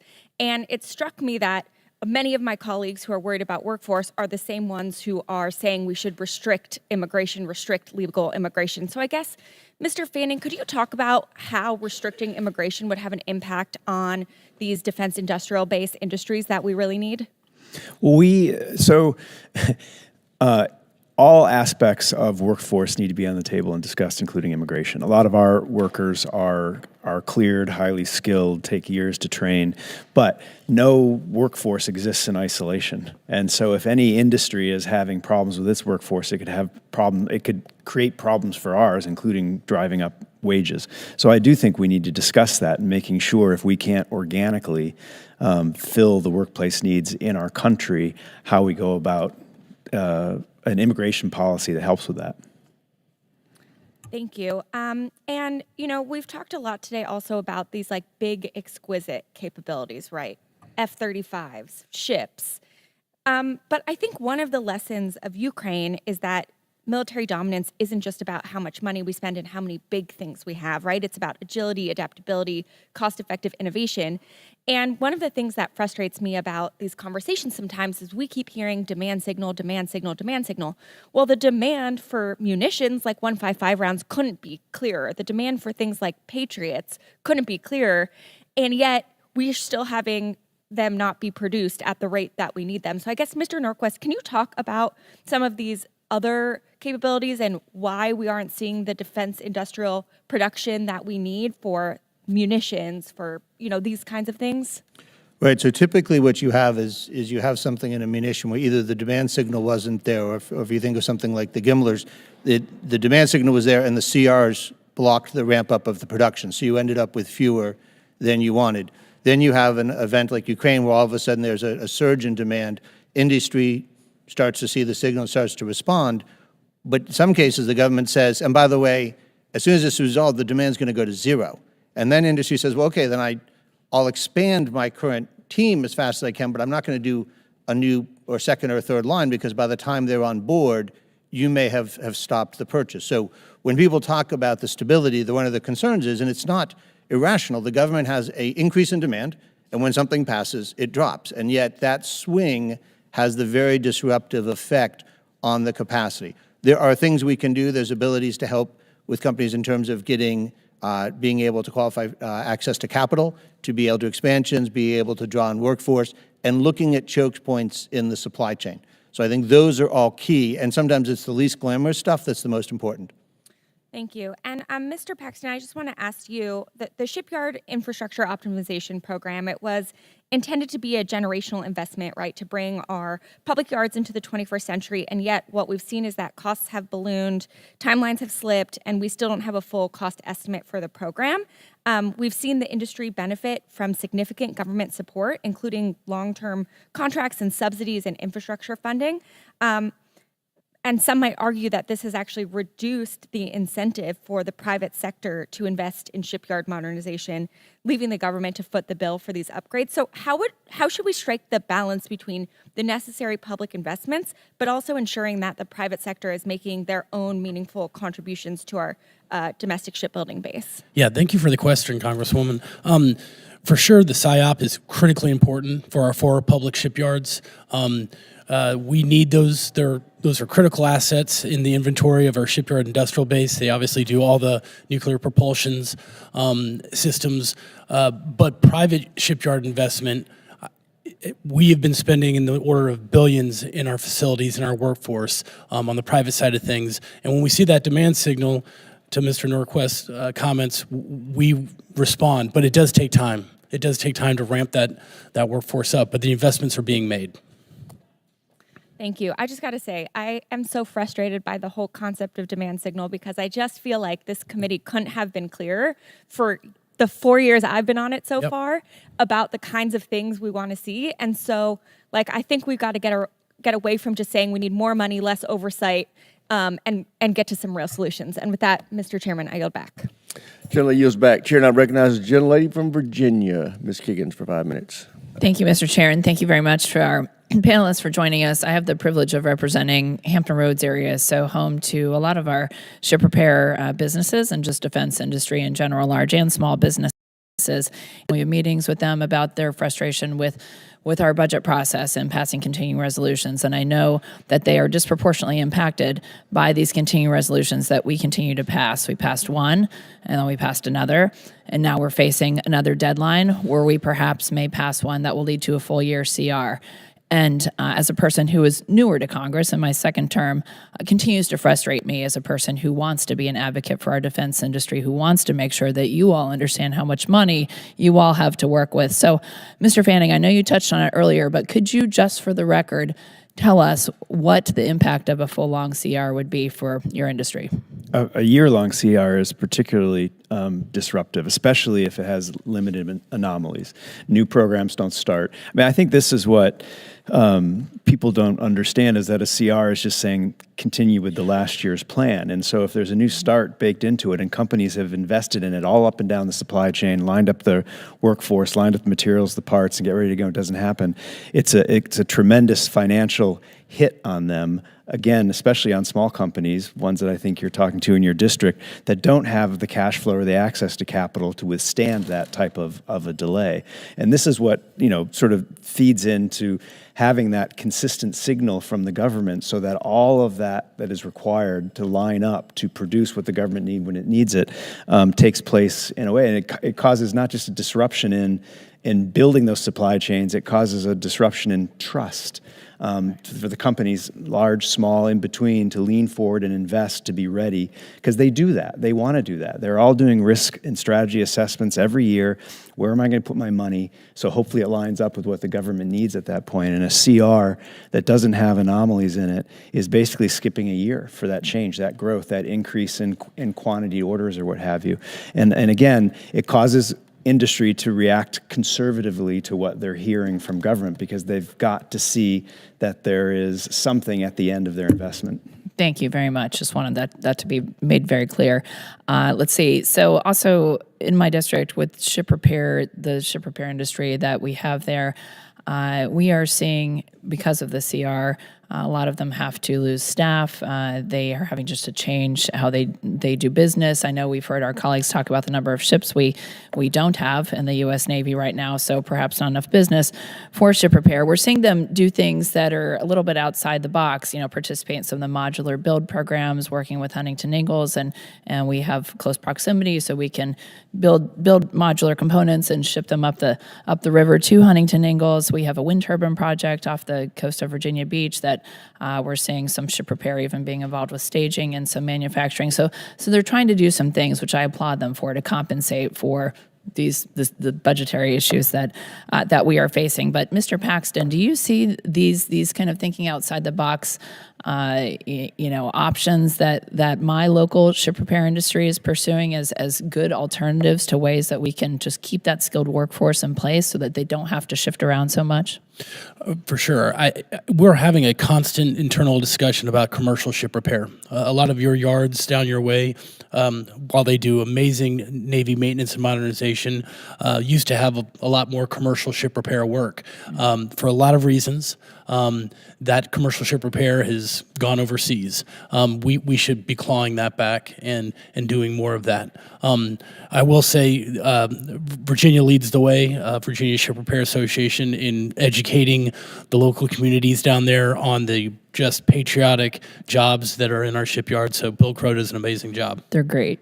We appreciate them. Mr. Norquist, do you have anything to add on that? So I was just going to come back to the point you had on CRs. I think there's, we have had over 1,900 days, over 1,900 days of CRs in the last 16 years, equivalent to being 5 full years. And each of those is telling defense and companies and the military that whatever you need next, don't do it. Go back to do the things that we would have told you to stop doing. And that becomes incredibly disruptive. And people think, well, they can just do the same as last year. You passed a pay raise. A CR doesn't accommodate the pay raise that you would have to figure. There's a series of changes that this committee and others have voted on to say we need DoD in a different direction. A CO says, never mind, do the old plan. I can understand why it's very appealing for China. For us to keep doing these, I don't understand why it's in our interest, and I think it's a real challenge for our membership to have to deal with. I know that you guys are more frustrated than this as much as anybody else, but and the shipbuilding is all a new start, so every one of these is a big setback, and so I'd be very concerned on the effect of a long-term CR. Thank you. I share your frustration. I'm out of time. I yield back. Thank you. Well, as a very senior member of the Congress, I can tell you most of the members who tolerate CRs as an acceptable option are just ignorant of the impact of those resolutions. With that, I recognize the gentleman from New York for 5 minutes. Thank you, Mr. Chairman. Thank you all for being here. I think we have the right 3 people here in your membership. You represent collectively basically the entire defense, at least the traditional defense industry. Between the 5 big primes, Lockheed, Boeing, Northrop, GD, and RTX, over $200 billion in defense revenue last year alone. Rough math, that's about $130 billion from contracts from DoD, 15% of our entire defense budget. And since that's really discretionary spending, that essentially means $1 in $12 we're spending as a country went to these 5 companies. And we thank you and the employees that are doing that work. Given that context, though, and you may have seen or heard a little bit in the news about government efficiency has been certainly a topic. In the first month or so, while the Trump administration has found time to fire 6,000 veterans, to fire thousands just Friday night at the DoD, they haven't yet found time to highlight any specific examples of the supposed waste, fraud, and abuse at the Department of Defense, which constitutes, as I said, a huge part of our spending, and I agree. So could each of you just name one program, could be major, could be minor, one thing that we should cut? Mr. Fanning, start with you. I think a lot of things are being conflated. Just one. What's just going on one thing. I think every program is there for a reason. It doesn't mean it can't be more efficient. Mr. But Norquist, top of mind, we point to one thing. Industry, yeah. I only have a few minutes. So I'll just say, when I was in the department, we did a defense-wide review, and we proposed $5 billion worth of reduction. So there are people who are constantly producing recommendations. The challenge is one person's offset is another's essential requirement, and you have to work through both the politics and the mission impact. What would you say, given your expertise, is the number one thing? The number one thing I would do is actually change the requirements process, because I think it has. What's the one program that you would eliminate? I walked through. I could give you a copy of the report that we produced. I'd love to follow up on that. I'm happy to. Mr. Paxton? I echo my colleagues' comments on this. I think the sheer volume of the DFARS needs to be contracted. And I agree. And I know I'm being somewhat provocative here, but it's incredibly frustrating to me that we're all in high-level agreement and there's been incessant talk of the need for efficiency, and you all are the experts and your members, And we would love to work with you. I would love to work with you. And I think there are a lot of members that know there are legacy things that were out there from, I'm 42, that have been out there, in the ether from before I was alive, that even our services are saying we don't need. So I do think it would be helpful to not speak at the up in the clouds level, but we need to be specific and have those details. To that end, my second question, and we've talked a lot about hardware-focused programs, which are, of course, a huge driver of our budget, but I want to talk about some of the legacy software programs across the Department of Defense that are ridiculously over budget, archaic, and largely, in many cases, simply don't work, but are still programs of record because of the broken acquisition system. Largely thanks to cost-plus contracts, hardware-first primes win software-centric contracts, and they just cannot deliver the necessary capability on an appropriate timeline, yet they're rewarded for increasing their business expenses, unnecessary auditing, excessive accounting. I was in Indo-PACOM last week. We were hearing directly from senior leaders that the major Army C2 program, they're literally not even using. It's sitting there, and they're locked in because of a program office's contracts. So, and this is going back to my time in the Army, has the department not learned anything, in your opinion, from going back to the DCGSA fight with Palantir, that hardware-centric primes shouldn't be building software? I think, because I lived through that, a couple of things I'd say is, first of all, the issue with Palantir at that time, I think, and even SpaceX earlier, was about competition and the nature of competition, and setting up a competition that allowed new entrants to show what they could offer instead of sub-optimizing them. It's hard for us, I think, to pick a program because probably is being met. It's probably one of our companies. I will say that the industry... That was my not-so-subtle point. The industry is ready to surge, though. If somebody loses a contract and that money goes to another investment, then there are winners and losers in our industry. That's competition. The industry stands ready to support the decisions Congress and the administration make about which programs to keep, which programs to end. Gentleman's time's expired. Chair, and I recognize Thank you, the Mr. Chair. gentlelady from New Hampshire, Ms. Goodlander. Thank you, Mr. Chairman, and thanks to our witnesses for being here today. I've just come from the Small Business Committee, where we had an opportunity to hear from some of the real innovators in our defense industrial base, who are the smaller players. And I wanted to give an opportunity to our witnesses to talk about the programs that you've seen work well, including the SBIR and STTR programs, which I very much appreciate you've included in this very helpful and thick handout. But if you could speak a little bit more about the smaller, Mr. Fanning, I know you represent family-owned small businesses, the challenges that the small businesses face in our defense industrial base, and what you would encourage Congress to prioritize in our support for those important companies. I guess small businesses in particular are operating on tighter margins and with fewer resources and tools to get them over perturbations in the system. And we've had a number that are non-government, COVID, for example, inflation, but anything that we can do to be consistent in our timelines and how we deliver on programs and how we deliver on the contracts to include payments helps those small businesses. They're in a real crunch right now. Many of them are still delivering on contracts written pre-inflation, but having to buy their materials at post-inflation prices. So they're just being squeezed in a number of different ways. And anything that government can do to stay consistent on timelines is a lifeline for small businesses. So we have over 1,000 small businesses as members of our association. It's the majority of our organization. I think our small business chair may have been, in fact, one of your witnesses. So if I contradict ML Mackey's right and I'm wrong. The first thing, of course, is the permanent reauthorization of SBIR, STTR. I think that's very essential for the small businesses. That's a great pipeline to bring them in. I think this needs some emphasis on the conversion side. Another one to look at is it's very important to have cybersecurity. The CMMC standards are part of that. But having either guaranteed loans or tax credits for small businesses who have to carry the load of getting compliance would be a particular help to them. And it was mentioned earlier about software. For those of them who are software focused, the reciprocity of authority to operate. They get authority to operate in one place, but then it doesn't carry over to the other.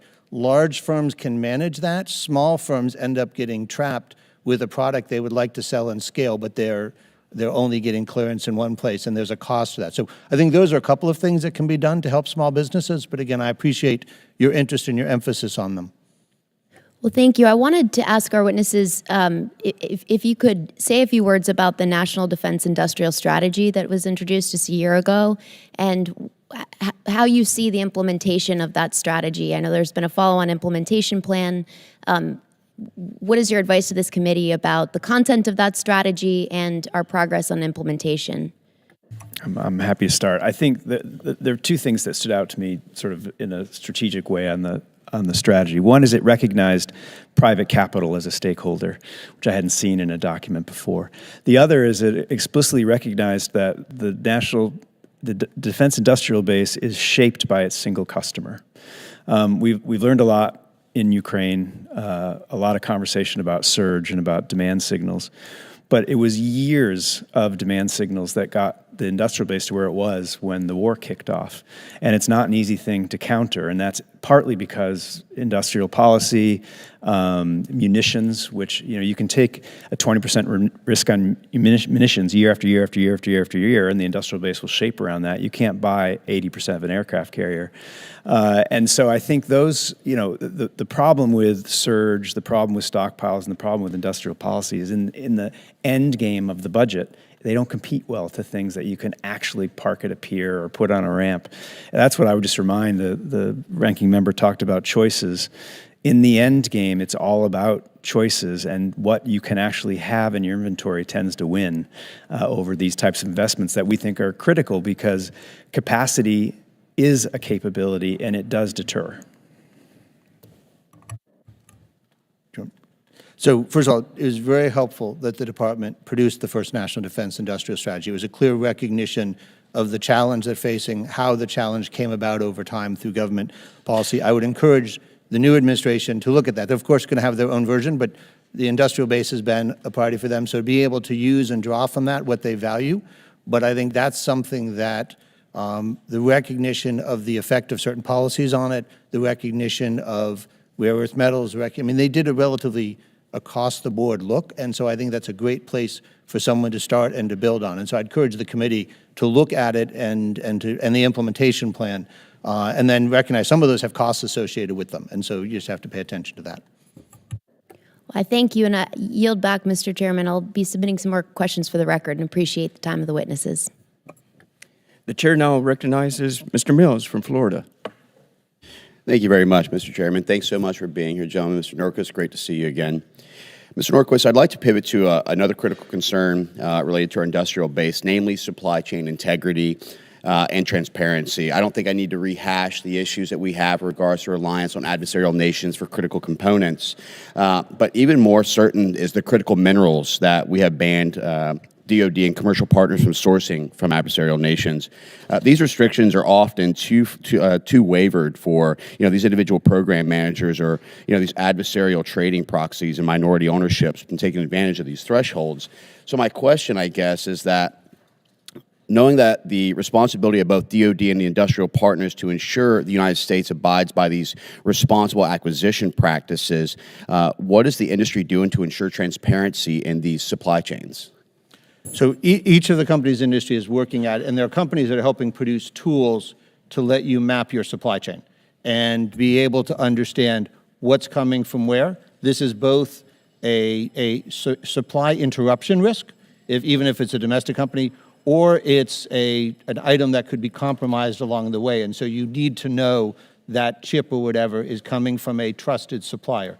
The same thing actually somewhat comes in place with trusted capital and knowing that the investors and the people you're playing with are worthwhile. So that has been a part of it. Now these are relatively complicated supply chains, and there's risks involved when you go to the overseas. So there's certain things that can be done with regard to promote domestic mining or refining capabilities. As the 45X tax credit was used, it's not available for mining, but if you are trying to get after the rare earth metal issue, that would be one of the uses on it. When we talk to our membership, one of the things they bring up is in the last 3 years, 28% lost a critical supplier, 30% lost a sole source supplier. So mapping is not just, it has multiple values: security, understanding, and then recognizing your vulnerabilities and your choke points so you can start to build resilience. Yeah, as a business owner, one of the things you always look at is your single point of failures. Obviously, one of those key and critical areas is the 92% of microchips and semiconductor capabilities that's within Taiwan. That is why building up Indo-PACOM's capabilities, ensuring that we diffuse some of the increased adversarial kind of nature of both ourselves and China, knowing they're the greater aggressor, looking at ways of coastal defense and other things like that should these things take, but also working with other committees such as Ways and Means with Chairman Smith to eliminate the double taxation on Taiwan, which would allow them to invest in the industrial base here in America to ensure that we have the ability to go forward and create those semiconductors and microchips ourselves. You know, one of the key things that I've been concerned with for a very long time is that America still adopts the idea that warfare is built on kinetic only. The supply chain, the resource capability, the electronic, the IO/IW space, that is really a concern for me as we advance to what real warfare looks like. I mean, if you think about China, Russia, Iran, and North Korea's geopolitical alignment, this is not meant to just involve themselves in a kinetic element, yet proxies from the Iranians will actually help to be a distraction, as we saw with the Houthis, who's disrupted 12% of global trade through the Red Sea when the last administration delisted them as a terrorist organization. But China's aggression has been mostly not just expanding out the Belt and Road Initiative, but utilizing Russia to expand the European like Eastern Front, taking Oceania, taking the 15 of 16 rare earth mineral mines in Africa, and doing what we claim to do on paper, which is, oh, we're sanctioning you. They're doing it from a geopolitical stance where they're actually moving the football by cutting off Western Hemisphere supply chain to the Red Sea, the Persian Gulf, the Black Sea, the Horn of Africa, while using economic coercion on Panama and Honduras to try and influence trade, tariff, taxation, and capabilities through the canal. That's really actually cutting off America and our supply chain capabilities. You know, the thing that's worried me is that we have to get proper procurement reform in place. The DSP 83, DSP 5s that are sometimes held up for political purposes that is not restricted by USML 151 or things like this, are not meeting the 90-day threshold of the Directorate Defense Trade Controls, is putting us really far behind our adversaries with supplying our allies the necessary tools. But I'm committed to continue to support the industrial base to have American-built components, American-built products that allows our economy to thrive and stop adversarial reliance, which allows us to build the economics of another nation who's out to destroy us. Thank you for your support. Thank you for all you guys do. And we're here to give our best to try and make sure America continues to build back strong. With that, I yield back. Thank you. Thank you. Does the gentleman from North Carolina have any questions? Yeah, recognize the gentleman from North Carolina. Well, let me say, as our military faces increasingly challenges with budgetary constraints, prioritizing our defense industrial base is of even greater significance. So with that, thank you all for being here today. Newport News Shipbuilding in Virginia employs North Carolinians over the state border in my congressional district in North Carolina's first in the northeastern portion of the state, and is currently hiring North Carolinians, the shipyard. This is my question, Mr. Paxton. What efforts are being done when we talk about taking advantage of entire populations, in particular workforce, all the conversations around workforce?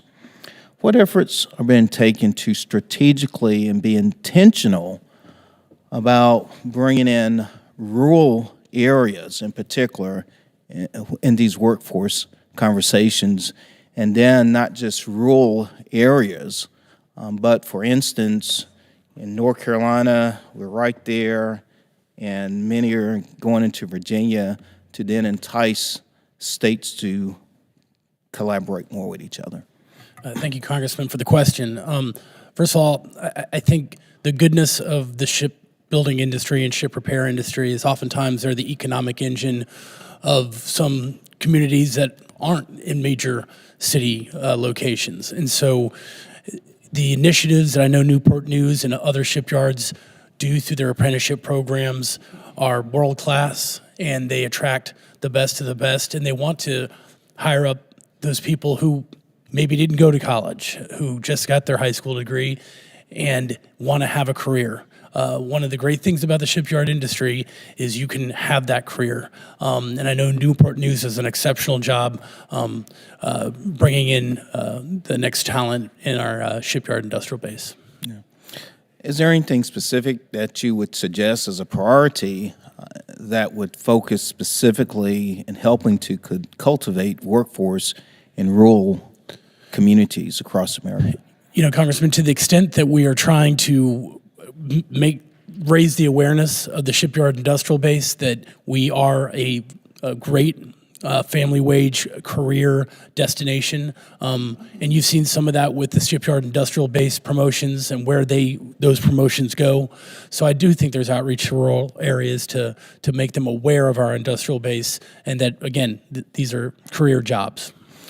It was interesting this week. We had educators that came into the office from Chowan County. We had a principal from Chowan Middle School. We also had the STEM coordinator. My question is, could you just speak briefly when we talk about cultivating workforce? Because they were sharing with me their vision of extending STEM, within schools, within the county. How important is STEM? STEM, and I'm sure my colleagues will have some opinions on this as well. It's absolutely the most critical thing we need right now.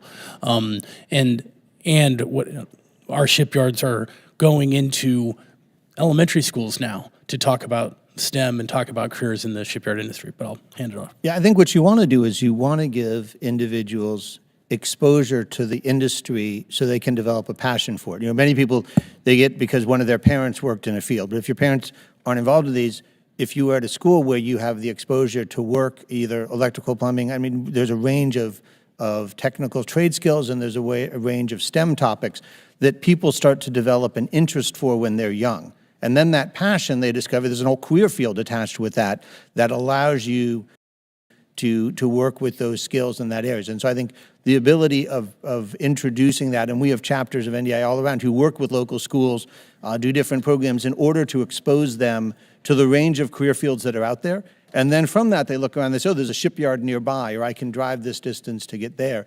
But trying to show them these are fun, interesting things to do, that there are entire careers behind that you can make a living doing. And let me say this, North Carolina's 1st Congressional District, we're one of the most economically distressed. And we have to look at these areas that are experiencing distress, and especially rural communities, and really begin to go to the core, and that's building the future through our workforce. Right. Thank you so much.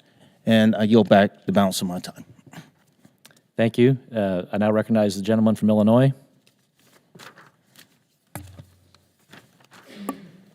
Thank you, Mr. Chairman. Good morning to everyone. Thank you so much for your time, sharing your expertise. Strengthening the defense industrial base is such a critical issue, especially to my neighbors in central and northwestern Illinois. I'm so glad that we're taking the time to delve into that today. Our defense industrial base fosters innovation, it creates jobs, it helps our allies around the world, and keeps our adversaries at bay. I'm so proud that my district is home to the historic Rock Island Arsenal. That back in the 1830s, there were decisions that were made here in Washington to put one of our most strategic places on an island in the Mississippi River. And still to this day, men and women back home go there to do this important work. And it is my job to make sure that we're making sure that the arsenal will meet the needs into the future. So we know back home firsthand how important the organic industrial base is. So Mr. Fanning, I'll begin with you. Has the Department of Defense, in your opinion, done a good enough job leveraging the organic industrial base in areas where the private sector is not there? I think the department does do a good job, prodded by Congress to make sure that they do that. Where I think perhaps there's a problem is the investment in that organic industrial base and the arsenals. I think much like surge capacity is generally a bill payer in the end. Most installation investments, I think, are a bill payer in the end. But I do think the department does a good job, again, because they know Congress is watching at leveraging that organic industrial base. Thank you. The Rock Island Arsenal is also home to the Army's Center for Excellence for Advanced and Additive Manufacturing, which has pushed the boundaries of innovation through the surrounding defense industry all around eastern Iowa and western Illinois, where I represent. The story of advanced and additive manufacturing at Rock Island, it shows how investing in our modernization improves the readiness and strengthens our national security posture. So, Mr. Norquist, to what extent do you see additive manufacturing playing a role in the future of the defense industrial base? So I see two particular areas that I'll focus on. There are many, but let me just dwell on two. One of them is in places that do maintenance, repair, and others.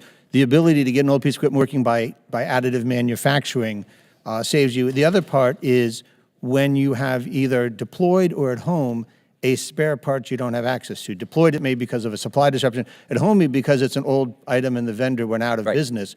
The ability of additive manufacturing to say, we can produce that for you without the traditional cost of tooling and running a production line and then doing a run of 20, which is incredibly inefficient, provides real opportunities for the department in terms of rationalizing its supply, its parts, and its production. So I think there's a lot of great opportunity, and I think this is one of those areas we've seen progress and succeed as it's moved into new and different fields. And how important is that, especially as this administration seems to go at cost-cutting measures and efficiency? How important is that? Oh, it's a major cost savings. So I think about it, think of all the systems we have that were built 20, 30 years ago. Many of those suppliers are gone. So the cost of trying to build those the traditional way is both financially expensive, but operationally such a long lead time. Additive manufacturing says, we can do that faster and less and let you keep things up and running. So I really see that as one of the key items for speed and cost savings in the department. Right. Glad that we could be a part of that in my district. And also the Congresswoman across the aisle, Congresswoman Kiggins, she had asked about, the effect that it has on this when we look at short-term CRs. And I know she had asked that to you, Mr. Fanning. Mr. Norquist or Mr. Paxton, would you like to answer that? Yeah, the one thing I would add is in ship repair, if we go much longer, we're going to be talking about work stoppages. And no one wants that. We don't want to issue warn notices. We don't want to do that. So that's the severity of the CR. It's going to be hard on the shipyard industrial base. Yeah. Mr. Norquist? On the CRs, I think one of the things that people tend to misunderstand on CRs is a regular appropriation bill can have the top line go up or down. The only thing that's different is a CR tells you, don't do the stuff you think you need to do next. Do the stuff you used to do a year ago, even if it was something you recommended stopping. It's incredibly inefficient, and then it creates cascading effects down through the system. One is, instead of awarding a single contract, the contractor is doing multiple iterations, which creates instability and uncertainty. And then the other part is funds just aren't aligned in the right place. And so we have had companies get stop work orders because they were under CR and the government didn't know how much O&M they'd have, how much maintenance money. So they said, and that company just laid off its workforce. And then 2 months later, they said, hey, we think we're in a better shape. Can you find them again? And so they'd try and find them from wherever they were and bring them back. But unnecessary. It's just you're putting on the brakes, and then at year end, you're going to hit the accelerator, and then you're going to pay the consequences. It's incredibly inefficient. Yeah. Thank you to all three of you. And Mr. Chairman, I yield back. Thank you. I recognize the gentleman from Louisiana. Thank you, Mr. Chairman. Gentlemen, thank you for appearing before us today. Mr. Paxton, I'm going to be directing my questions at you. Would you concur, good sir, that small shipyards are an important part of the industrial base that our nation requires as we look at the future of shipbuilding and our responsibility to provide vessels for the United States Navy? Absolutely, sir. Okay. So workforce availability is challenging across the spectrum of shipbuilding in America. Is that an accurate statement, generally speaking? Our number one challenge, sir. Number one challenge. There you go. So if smaller shipyards for our republic, and by extension, may I say, not only in defense of the United States of America, but for the prosperity and security of the entire world, it relies upon the United States Navy. And we agree that small shipyards are a vital and significant part of any foreseeable shipbuilding future for the United States of America, and should be recognized as such. So workforce stoppage, when you pause a job, the impact of that for a smaller shipyard is far greater than on your larger shipyards. They just move those guys. They can keep their welders, their fitters, their machinists, their supervisors, et cetera. They can shift them, to another project within that larger shipyard. But a smaller shipyard can't do that. They have to bear the cost of even a shutdown for a few weeks can mean they have to let these guys go. And then that workforce leaves, and these welders and fitters and machinists, they're going to get other jobs. And it's difficult to replace that workforce for your smaller shipyards. So how would you address that? And I yield to the gentleman. Is the Pentagon paying attention? Is the cornerstone question here. I think, Congressman, you raise a very important point. We should be opening the aperture in DoD contracts for smaller shipyards that can do some of the work the Navy needs to get done. For instance, a shipyard in your state got a contract to build berthing barges. It should not have been a complex contract, and it became very complex for that shipyard. And we should talking about the YRBM and Conrad. Yes, sir. Yeah. But what we're trying to achieve there, sir, is open that aperture for a shipyard like that cuts its teeth on commercial work and makes, does really great things, employs a lot of people. They shouldn't have been punished for getting a government contract. Precisely. Yeah. So you concur that this consideration is part of the totality of circumstance that the DoD, the Pentagon, that our Navy commanders and the executive branch must keep in mind when we're laying out plans for what the shipbuilding looks like in America and how we're going to actually perform. Mr. Chairman, I'd like to unanimous consent to submit for the record a letter that I submitted to the executive branch on February 24th regarding this topic, the importance of workforce and the impact of shutting down programs, even temporarily. I'd like unanimous consent to enter to the record, please, sir. Hearing no objection. Thank you. Mr. Paxton, I have one specific question I'd like to get to. Your testimony cites excessive oversight and frequent design changes by the Navy as causing delays. And I'm saying that those delays may be manageable by your larger shipyards, but they can cause significant economic injury to our smaller shipyards, and I yield to the gentleman to respond to that position. Yes, sir. I think we should be clear-eyed about once we have a functional baseline design on that ship, we have to be rigid in not having requirements creep and ship specifications continually to increase, because that drives up costs, that drives down the schedule, and it ultimately hurts smaller shipyards. Thank you, sir. Mr. Chairman, thank you for convening this hearing, and my time has expired. I yield. Thank you. Recognize Mr. Vindman. Thank you, Mr. Chairman. My first question is for Mr. Fanning. Sir, you served as a secretary when I worked in the headquarters at the Pentagon, and so you are very familiar with the Pentagon and the Army bureaucracy.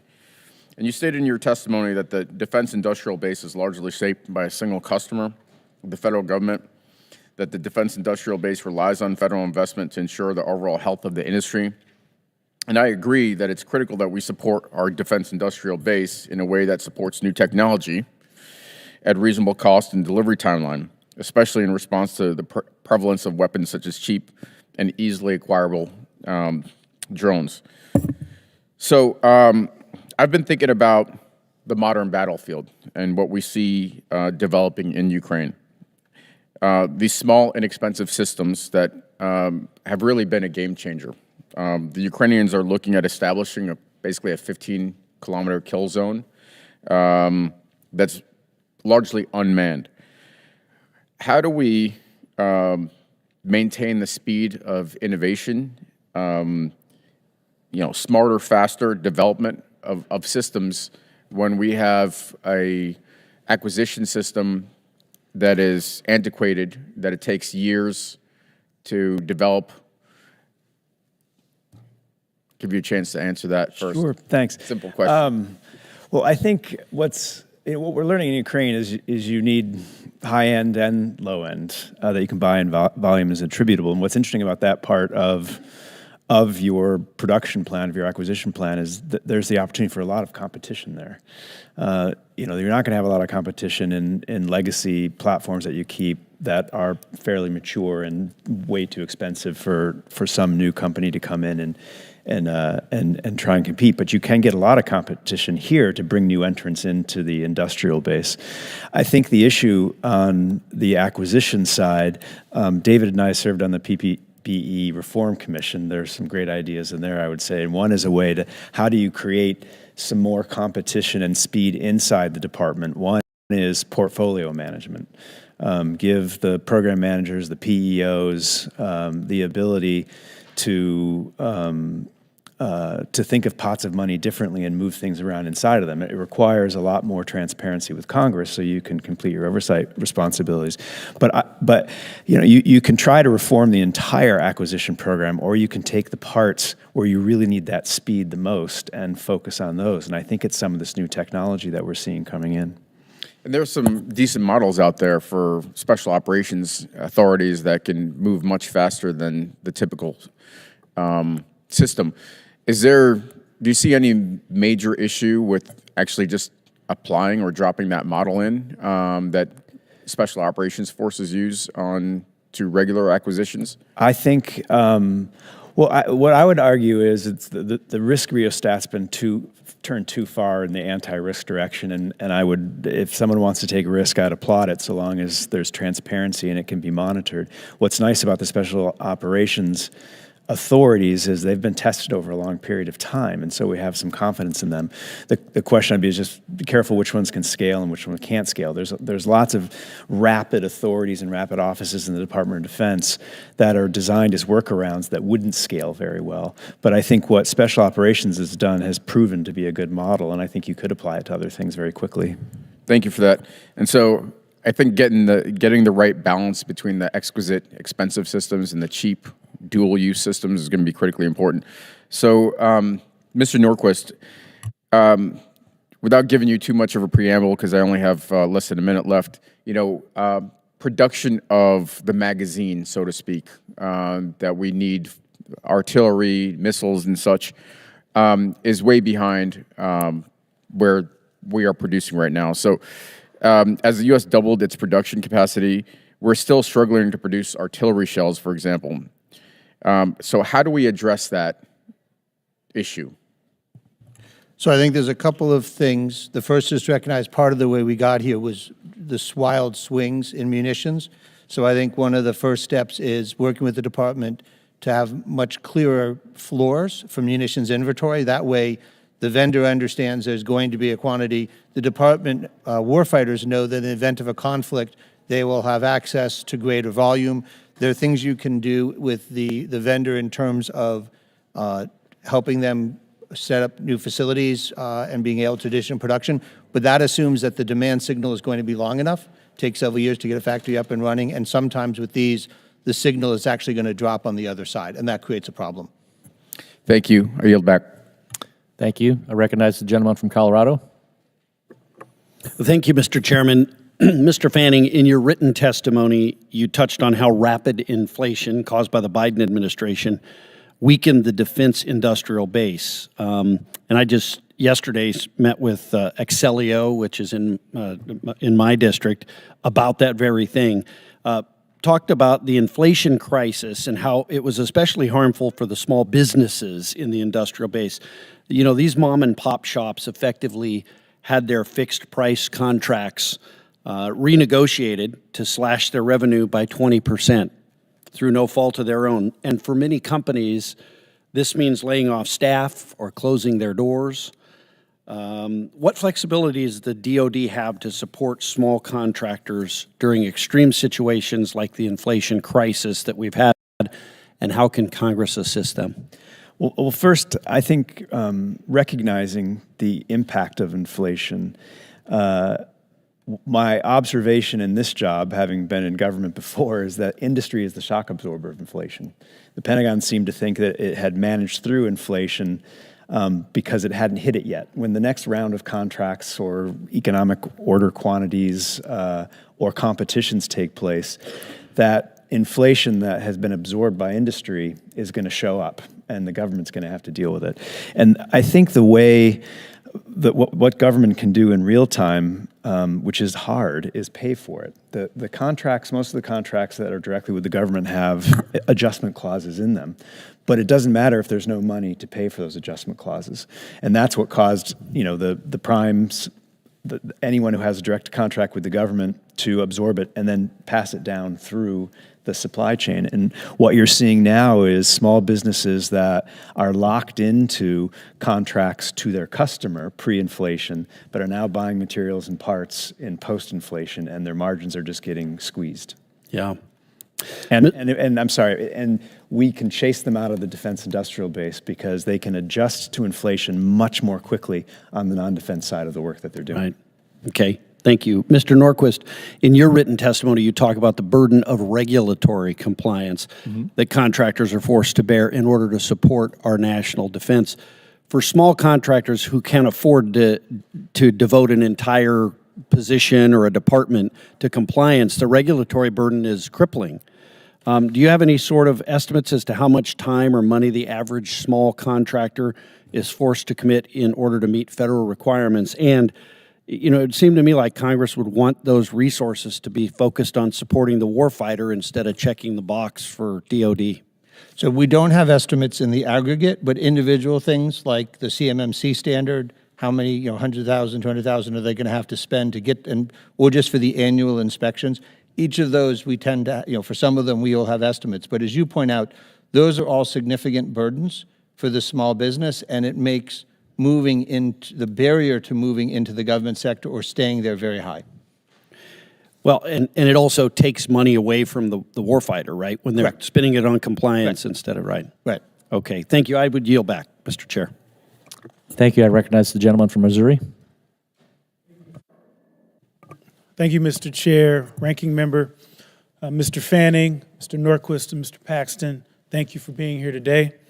Mr. Norquist, I want to start with a question for you. I think you mentioned or identified brittle supply chains as one of the key vulnerabilities facing America's defense industrial base.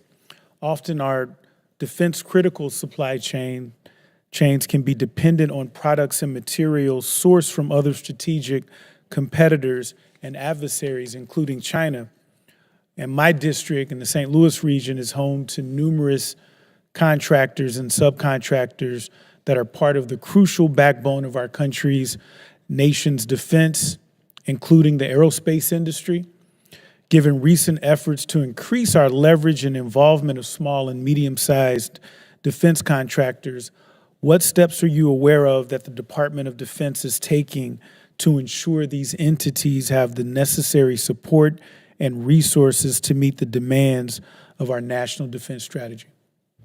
So I think you bring up a critical challenge, which is mapping the supply chain, understanding where you are either vulnerable because it's offsides or you're vulnerable because of the fragility of your supply chain. I know the department has been looking at different choke points. Solid rocket motors is one of the most obvious ones where there was not a capacity to meet it, but they have, and I think some of it may be covered in their National Defense Industrial Strategy, where they go through and they work backwards and say, where are the common choke points? And that's a common project you often do with industry to map, to understand where the overlaps are. Sometimes competitors who are bidding against each other and build different products are actually buying from the same supplier for the part. And so being able to be aware that that part disruption there would affect several. Then the question goes to the government about what's the best way to deal with it. You know, one of the old techniques is Defense Production Act. You go to the supplier and you help them increase their capacity. That works well. The other ones is in future contracts, you incentivize the winning firm to develop a second supplier as part of their contract. And so they will then grow a second subcontractor who will be able to provide that. Both of those are useful, and I think it's really a matter of understanding where the choke points are versus what you don't want to do is do that where you actually already have capacity and there are other firms willing to bid, and if you just found them, they'd come right on in. Thank you. And Mr. Fanning, as industry continues to drive innovation in military and civilian aviation, how do you see Missouri-based contractors contributing to the development of next-generation technologies? Well, I think our industry has a footprint in every state in the country, and so which is great, but I know you're talking about Missouri. I think which is fantastic. We Missouri specific, I'd have to get back to you on that, and we can have a conversation because, as we said earlier, workforce is the critical component here. There's shortages, and if there are regions or states in the countries that want to work with aerospace and defense, that's an easy partnership to develop. Okay. Thank you, Mr. Fanning. Mr. Norquist, I want to continue the discussion on supply chain resilience and security. While it's essential to reduce reliance on parts and products from strategic competitors, it's also critical to strengthen cooperation and expand industrial supply chains with our allies. Can you speak to the importance of fostering robust partnerships and trade within the industrial base, particularly with our NATO allies and other multilateral security partners? Are there any specific programs or initiatives that you believe are particularly effective in this regard? So I think one of the things that people need to understand is with our formal allies, we have over 50% of the world's GDP. So there's amount of economic capability there. These countries are both suppliers of parts to us, and if they're allies, then they're friendly suppliers, as well as buyers of the products we make, which create jobs here. So there's a value in having that working relationship with them. There has been work in AUKUS with UK and Australia to be able to expand our ability to do that trade. There are certain companies in Europe that are absolutely essential for certain systems that we build where they're the best supplier. So I think it behooves us to take advantage of allies when they are useful, and it's useful to be able to have allies take advantage of and buy from the U.S., and I think that reciprocity is part of what makes it effective. The gentleman's time has expired. I think that's my time. I yield back. Thank you. Recognize Mr. Cisneros. Thank you, Mr. Chairman. Mr. Norquist, good to see you again. You know, as a former comptroller, former deputy secretary of defense, I think you're well aware of the cause of what a continuing resolution and how it impacts you know, defense building and the industrial base. But I'm actually going to ask you about the workforce. So would you say developing the workforce given production shortfalls is a priority?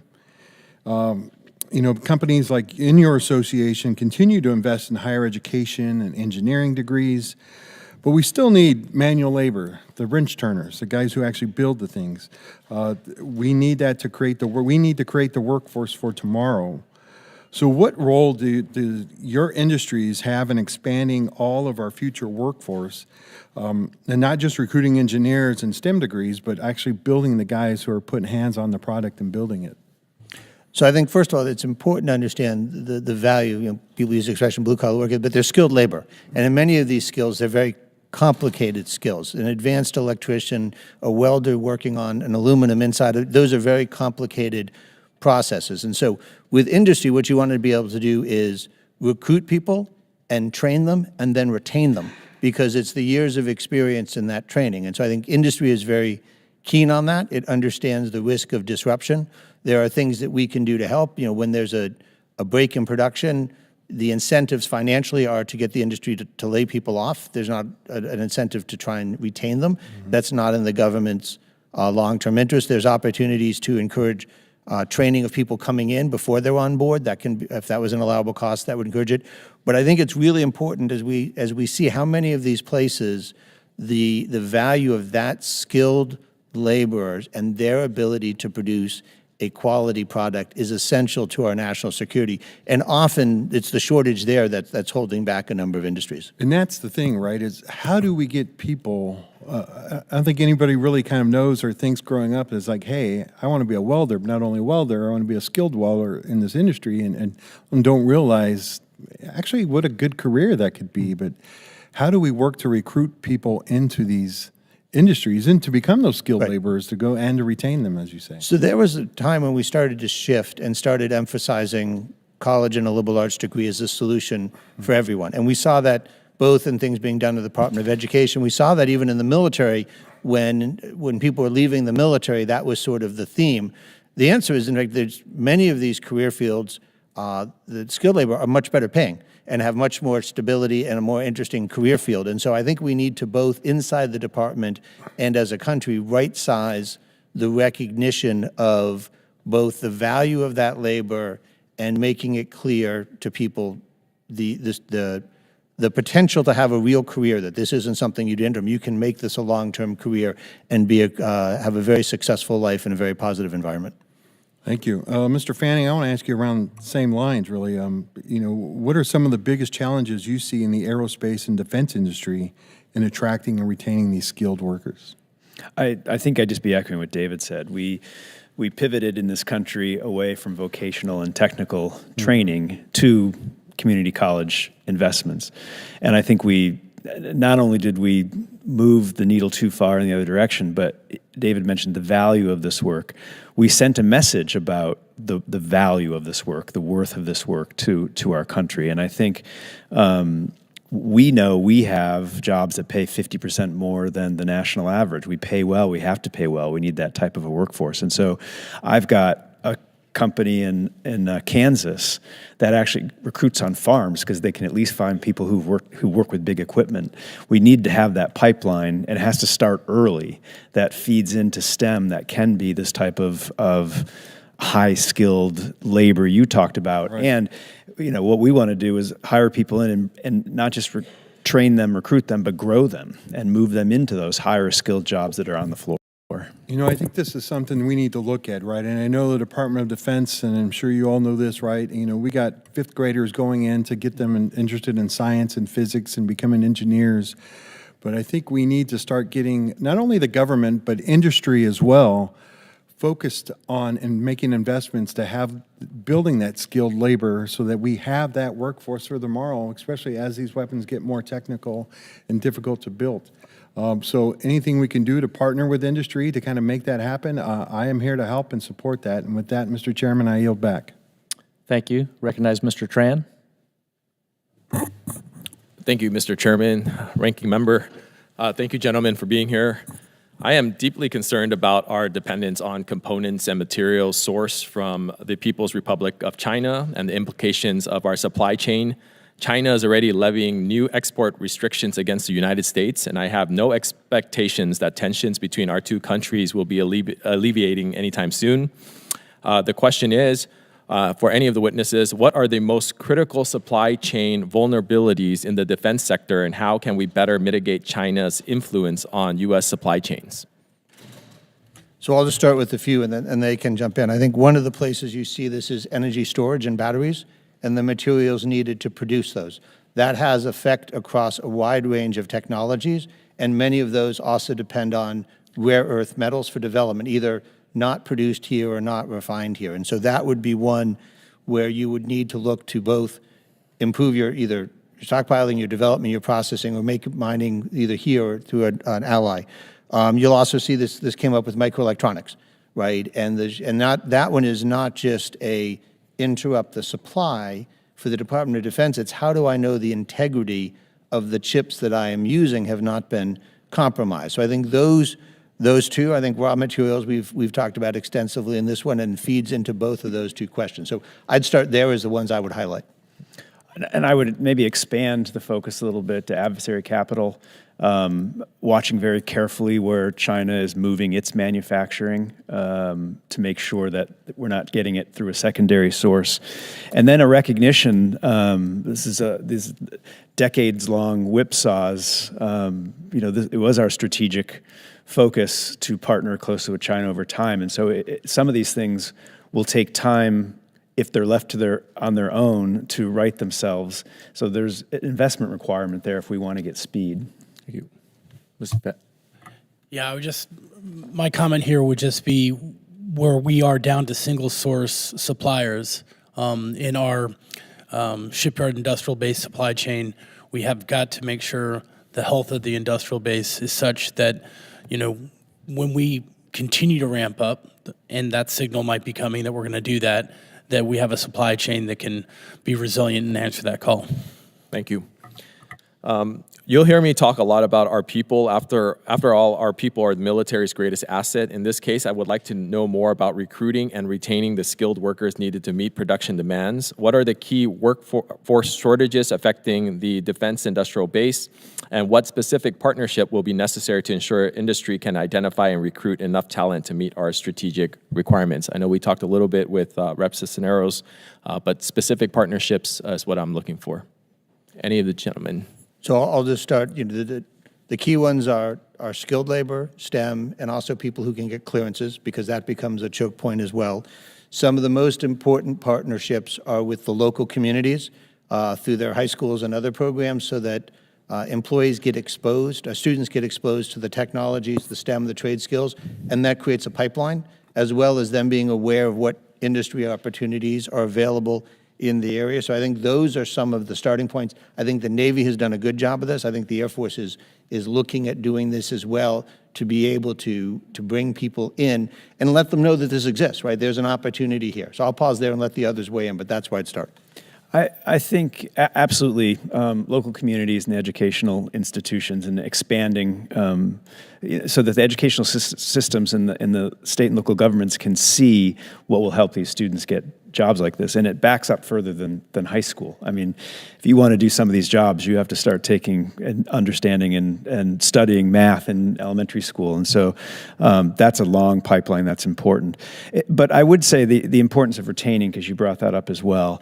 And one of the hardest things that undercuts retention is inconsistency, surging, and coming down off of a surge.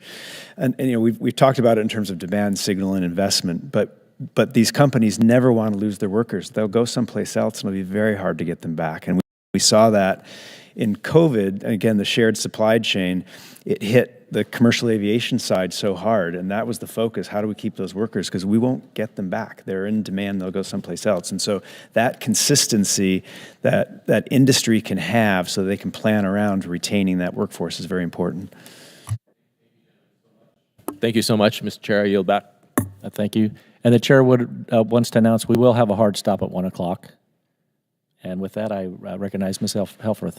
Thank you very much, Mr. Chair. Fully recognizing I'm bad in cleanup, so I just have one question for everybody, and it's kind of a natural evolution of some of the questions that we just heard, but appreciating there are multiple variables that contribute to what we're discussing today. Obviously, workforce that we've discussed, supply chain issues, continuing resolutions aren't helping any of this, but I'd like to specifically drill down on the threat of this administration's tariffs on our allies and our adversaries, both on the raw materials that you utilize, from copper and aluminum to lumber, but also a lot of the process materials and the products that we've also discussed today. So I just want to have a greater appreciation from any of the witnesses as to the potential impact the tariffs that have been announced could have on exacerbating this challenge. Aerospace and defense is the largest net exporting manufacturing industry in the country, and we've had the longest running export surplus of any industry in the country. So our market's all over the world. And a part of that is also having a supply chain that's all over the world. And we have been doing a lot of work to rationalize that supply chain, get it out of China, take the lessons we learned from COVID and move it where we needed to, follow successive administrations' guidance on this. But buying American, it involves getting a part of the economic benefit of that purchase. Companies that buy aeroplanes, for example, they also want some economic benefit from doing that. And so there are incentives to buy American to invest and to move your supply chain internationally. So we're watching this very closely. When we went through this before, the defense industry in particular was given very careful consideration for exemptions, recognizing that any tariffs that are impacting what the government is buying essentially go back to the taxpayer because of the economic adjustments that are in the contracts. So I think there are multiple ways the government gets revenue. Each one of them has an effect on how it takes it and the incentives it creates. And so I think with a tariff, you'd have to figure out what is it on and what products, and then you have to work through the supply chain to figure out what's disrupted. And remember the second order effect, which I may not be buying from overseas. I may be buying from a U.S. supplier who's right. So there are consequences to that. And as everyone, trying to understand the effect on defense and making sure that those are taken into account so you don't harm national security would be an essential step. I'll just say as a general matter, on the commercial side of things, it's much because we have global supply chains on commercial shipbuilding. There are some real near-term impacts on what that could mean cost-wise, but like my two colleagues have said, there's still a lot of kind of analysis of what's going on here and what we're going to get. Thank you very much. And I think it's clear that there are, again, multiple variables here, but adding an additional stressor the effects are still unclear as to our preparedness, our readiness, all of those things. And so I do hope this committee continues to ask these questions and have these challenging conversations. And with that, Mr. Chair, I'll yield the remainder of my time. Thank you. And the chair recognizes Mr. Scott from Georgia. Thank you, Mr. Chairman. I'll be brief. I'm sorry that I've been running in and out of other meetings with people from the Department of Defense. Not taking care of the supply chain just a few years ago put our country in a position where if we wanted to launch a rocket, we actually had to buy that rocket from Russia, if I'm not mistaken. Correct? And I think that obviously if we had not gotten ourselves out of that position, we would be in dire straits right now. And I'm afraid maybe that we haven't necessarily learned our lessons. Certainly Buy American makes sense. In a lot of things, Mr. Paxton, and I'm going to come back to you, Mr. Manning, one of the areas that I have the hardest time with, though, I understand the shipbuilders need a consistent flow to get decent pricing for us and reasonable margins for them. But I don't understand why we only buy one ship or one part of a ship at the time. I don't understand why we don't do block purchases. And the thing that I have the hardest time with, though, with the shipbuilding is like just buying roll-on containers for Transcom. I would prefer to have the U.S. shipbuilding industry focus on more specialized products when we could buy roll-on roll-offs from Singapore or South Korea. But why are we only contracting for one ship at the time? Why does it cost so much more in America? Well, certainly we are subject to the appropriation process where these ships are bought in a single appropriation year. But certainly we have advocated for block buys. The recent amphib bundle down at Ingalls was exactly the right thing to do. Putting ships together in groups like that gives the shipyard everything they need for predictability and sustainability. The other thing I'd say, this committee authorized a 10-ship buy of Conroes, Ro-Ros for the National Defense Reserve Fleet, and that was very smart. Appropriations were funded for that, and we still had the Maritime Administration sitting on putting that out to contract. And in that case, Congressman, we would be using commercial best practices to build those ships. Oh, okay, but it is cheaper to buy the roll-on roll-offs from. Congressman, I think the reality is when we buy in 1s and 2s and 3s here, it's more expensive. If you buy an order of 10, it's going to be much more affordable. Yeah. I will say, okay. If you're buying in orders of 70 and 100. Thank you. Yep. We got to work through this. Yes, sir. We can't pay as much as we are for the equipment we need, and it can't take this long. Secretary Fanning, I'm going to come to you because you were Air Force before you were Army, right? Yes. Navy before that. Okay. Well, I was trying to give you credit without demerits. The data on the F-35, we listened yesterday. I'm very concerned about the contracting. When the United States taxpayer pays for the development of a weapon system, and then we turn around and because of poor lawyer contracting, we end up not owning data or systems that we've paid for. Do we own the data on the F-35? Congressman, I actually don't know the answer to that question. We don't work on individual programs at AI. We're okay. I thought maybe from your time as Air Force. I don't recall specifically. I do know the data rights is a complex issue, and it does come down to what's in the contract. But I don't know the answer to your specific question. So as a guy from the private sector, I don't think it's that complex in the private sector.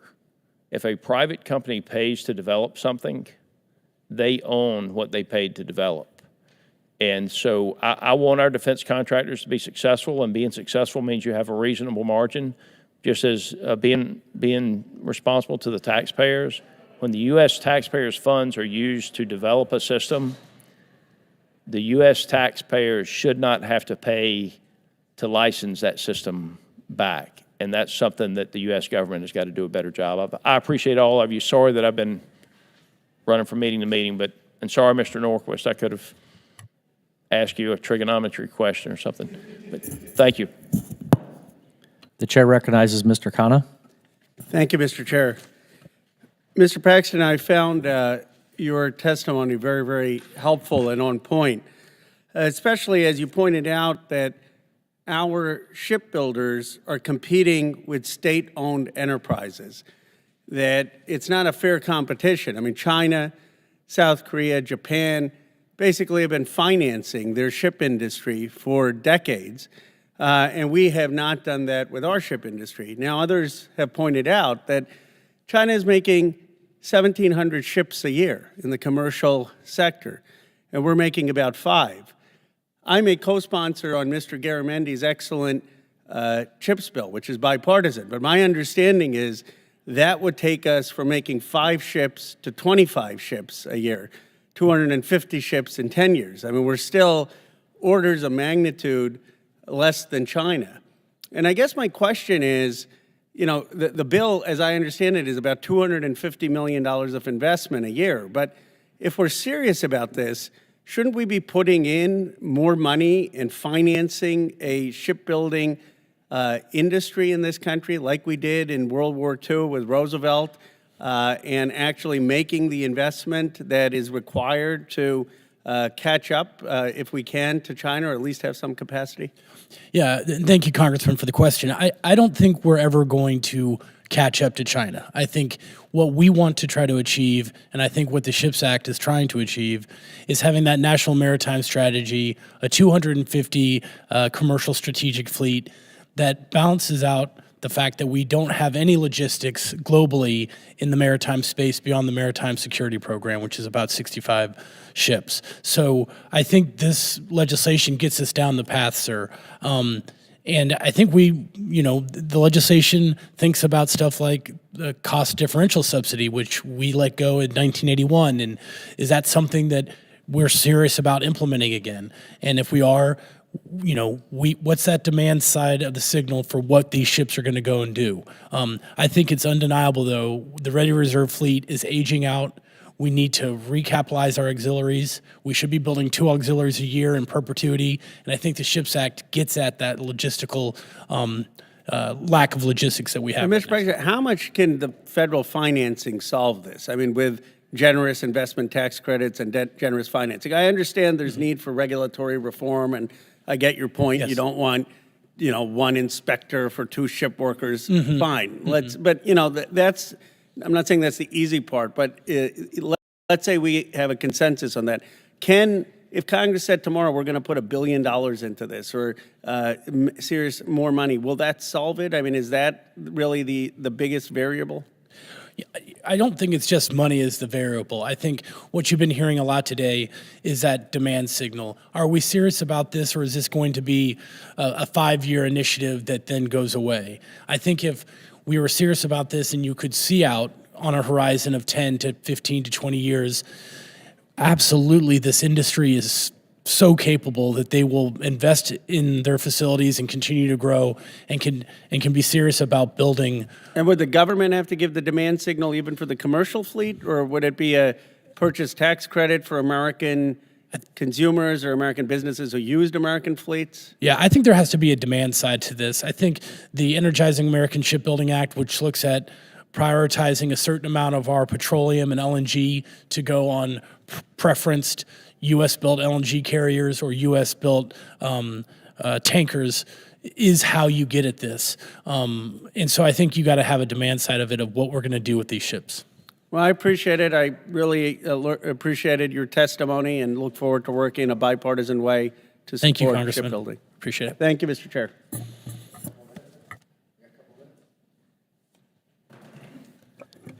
Chair recognizes Mr. Van Orden. Thank you, Mr. Chairman. Mr. Paxton, I chair a subcommittee on the Veterans Affairs Committee. It's great. Economic opportunity. And I've learned something. I've been in Congress for 2 years and 5 minutes. This is what I figured out. An agency, a department, or an office is not a person. And the only way to get stuff done is to identify the person and then, unfortunately, sometimes humiliate them on public television. And that's not my intent with you, sir. So I guess that was a little sketchy there for a sec, wasn't it? So who by name, is the person that is responsible for setting out these standards that are so exquisite for these ships that we're physically incapable of building them? Who is that? First of all, Congressman, great question. We work with our Navy partners, private industry does, and we really do have a relationship where we want to get better. There is a lot of Mr. Paxton. Yes, that's not a person, is it? Yeah, that's not a person. We work very closely with NAVSEA, and a lot of the folks at NAVSEA work on some of these. Will you do me a favor? Yes, sir. I want to talk to you. We can do it in private if you want, but I want to find the person, and I want to figure out why they're setting these standards that are ludicrously high. Are you familiar with Liberty ships? Yes, sir, I am. Okay, so the Liberty ship, we realized we didn't have enough maritime transport during World War II, so they developed a thing called a Liberty ship. Unfortunately, they had some issues with the welding, and they broke in half. You know what I'm talking about? Like they get torpedoed and they break in half because they didn't do the welding job. Anyway, they fixed that. And then we were producing a ship a day. The United States of America was producing a ship a day, and then was it Himmler figured that out? Or no, Goering figured that out, and he's like, we have just lost the war. So Nazi Germany realized they lost the war when we could produce a ship a day. And those Liberty ships are very simple. So maybe we need to get back to that basic concept. Mr. Fanning, how you doing, man? Well, thank you. You have repeatedly stated that these continuing resolutions are not helpful, and it is having a detrimental effect on national security. Is that correct? It is. Okay. So could we maybe think that some of the folks in my party and in my other party, or the other party here, could be cloaking themselves behind patriotism and fiscal conservatism, and they're actually having a detrimental effect on our budget and the security of the United States? Would you say that's an accurate statement? I'll say that I agree. CRs are detrimental to our nation's security in the industrial base. Yes. Okay, well then I'll just say it. There's some people in my party and the guys across the aisle who are cloaking themselves in patriotism and fiscal conservatism, and they're actually making us spend more money and making the world and our nation less safe for political purposes. And that's got to stop. But national security should never be political. And our budget, believe it or not, should not be political either. So when we do have some folks that are complaining about this Doge thing, which I'm a very strong supporter of, they don't understand that a smaller, more nimble force is more accurate and more lethal. And so I think there's room for both sides to come together and put the American flag over their political T-shirt. The top line is a separate issue.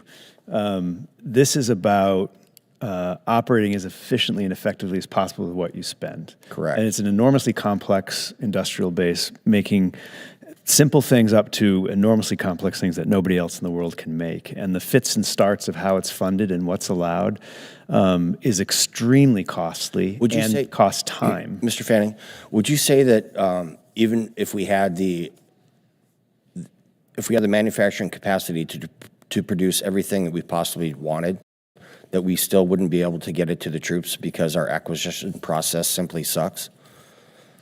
That's a term of art. I learned it in law school. If we had the resources to build everything we wanted, yes, we would still be getting things to the troops late.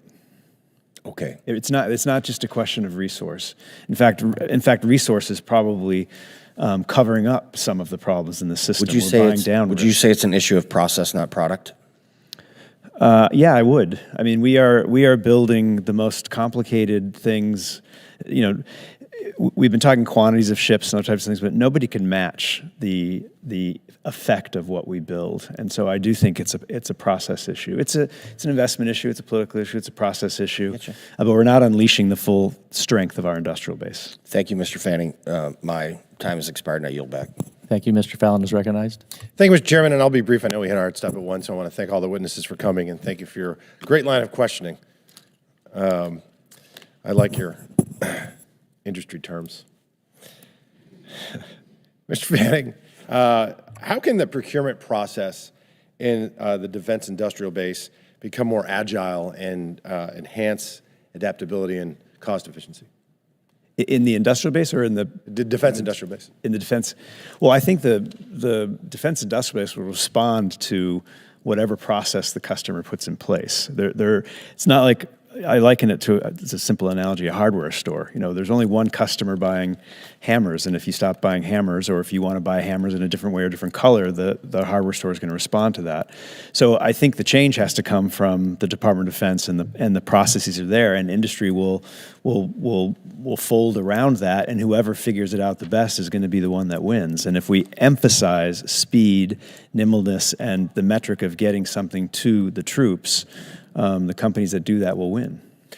And then if I could ask the three witnesses just to touch on this. I just came from the Doge subcommittee. So I was doging. I think that's the first time I used that as a verb.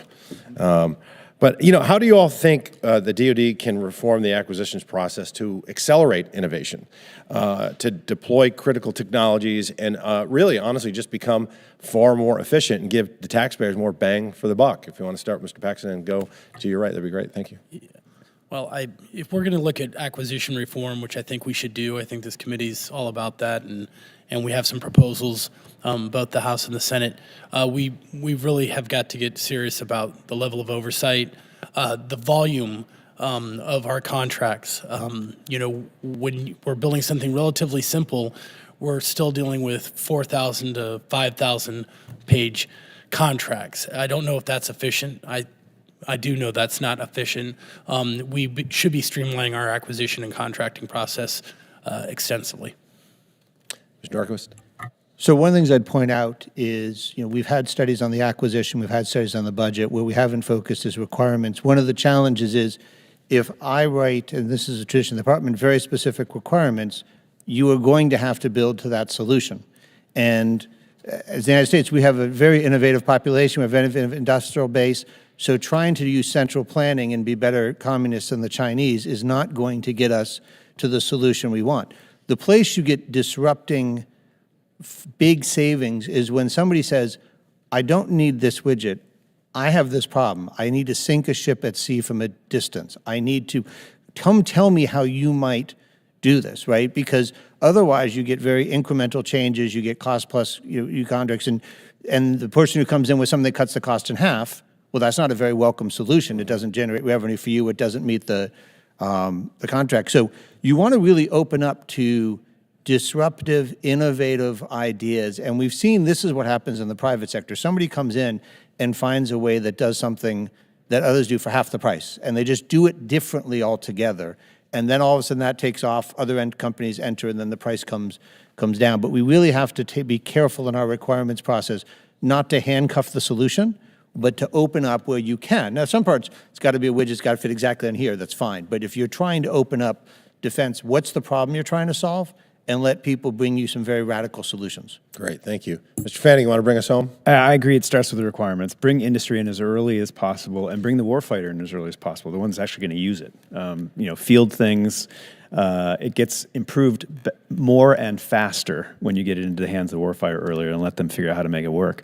The second is it's not rocket science. It's not easy though. It is every part of the process needs a review. It's an additive process where things were put in because something wrong happened and you want some mechanism to prevent it. There's no countervailing process to clear the brush of this. And I would give more control. It comes with more oversight to program managers to be able to move money around to who the winners and losers are in coordination with the combatant commanders who are actually fielding the weaponry. But you want, winners and losers as they present themselves, as you bring them in early, you want to be able to reward them quicker. Mm-hmm. So be practical, fill a need, and live within the bounds of reality. That sounds like you're saying. Thank you very much, and thank you, Chairman. I appreciate it. I yield back. I thank our witnesses for being here and our members for their participation. The committee stands adjourned.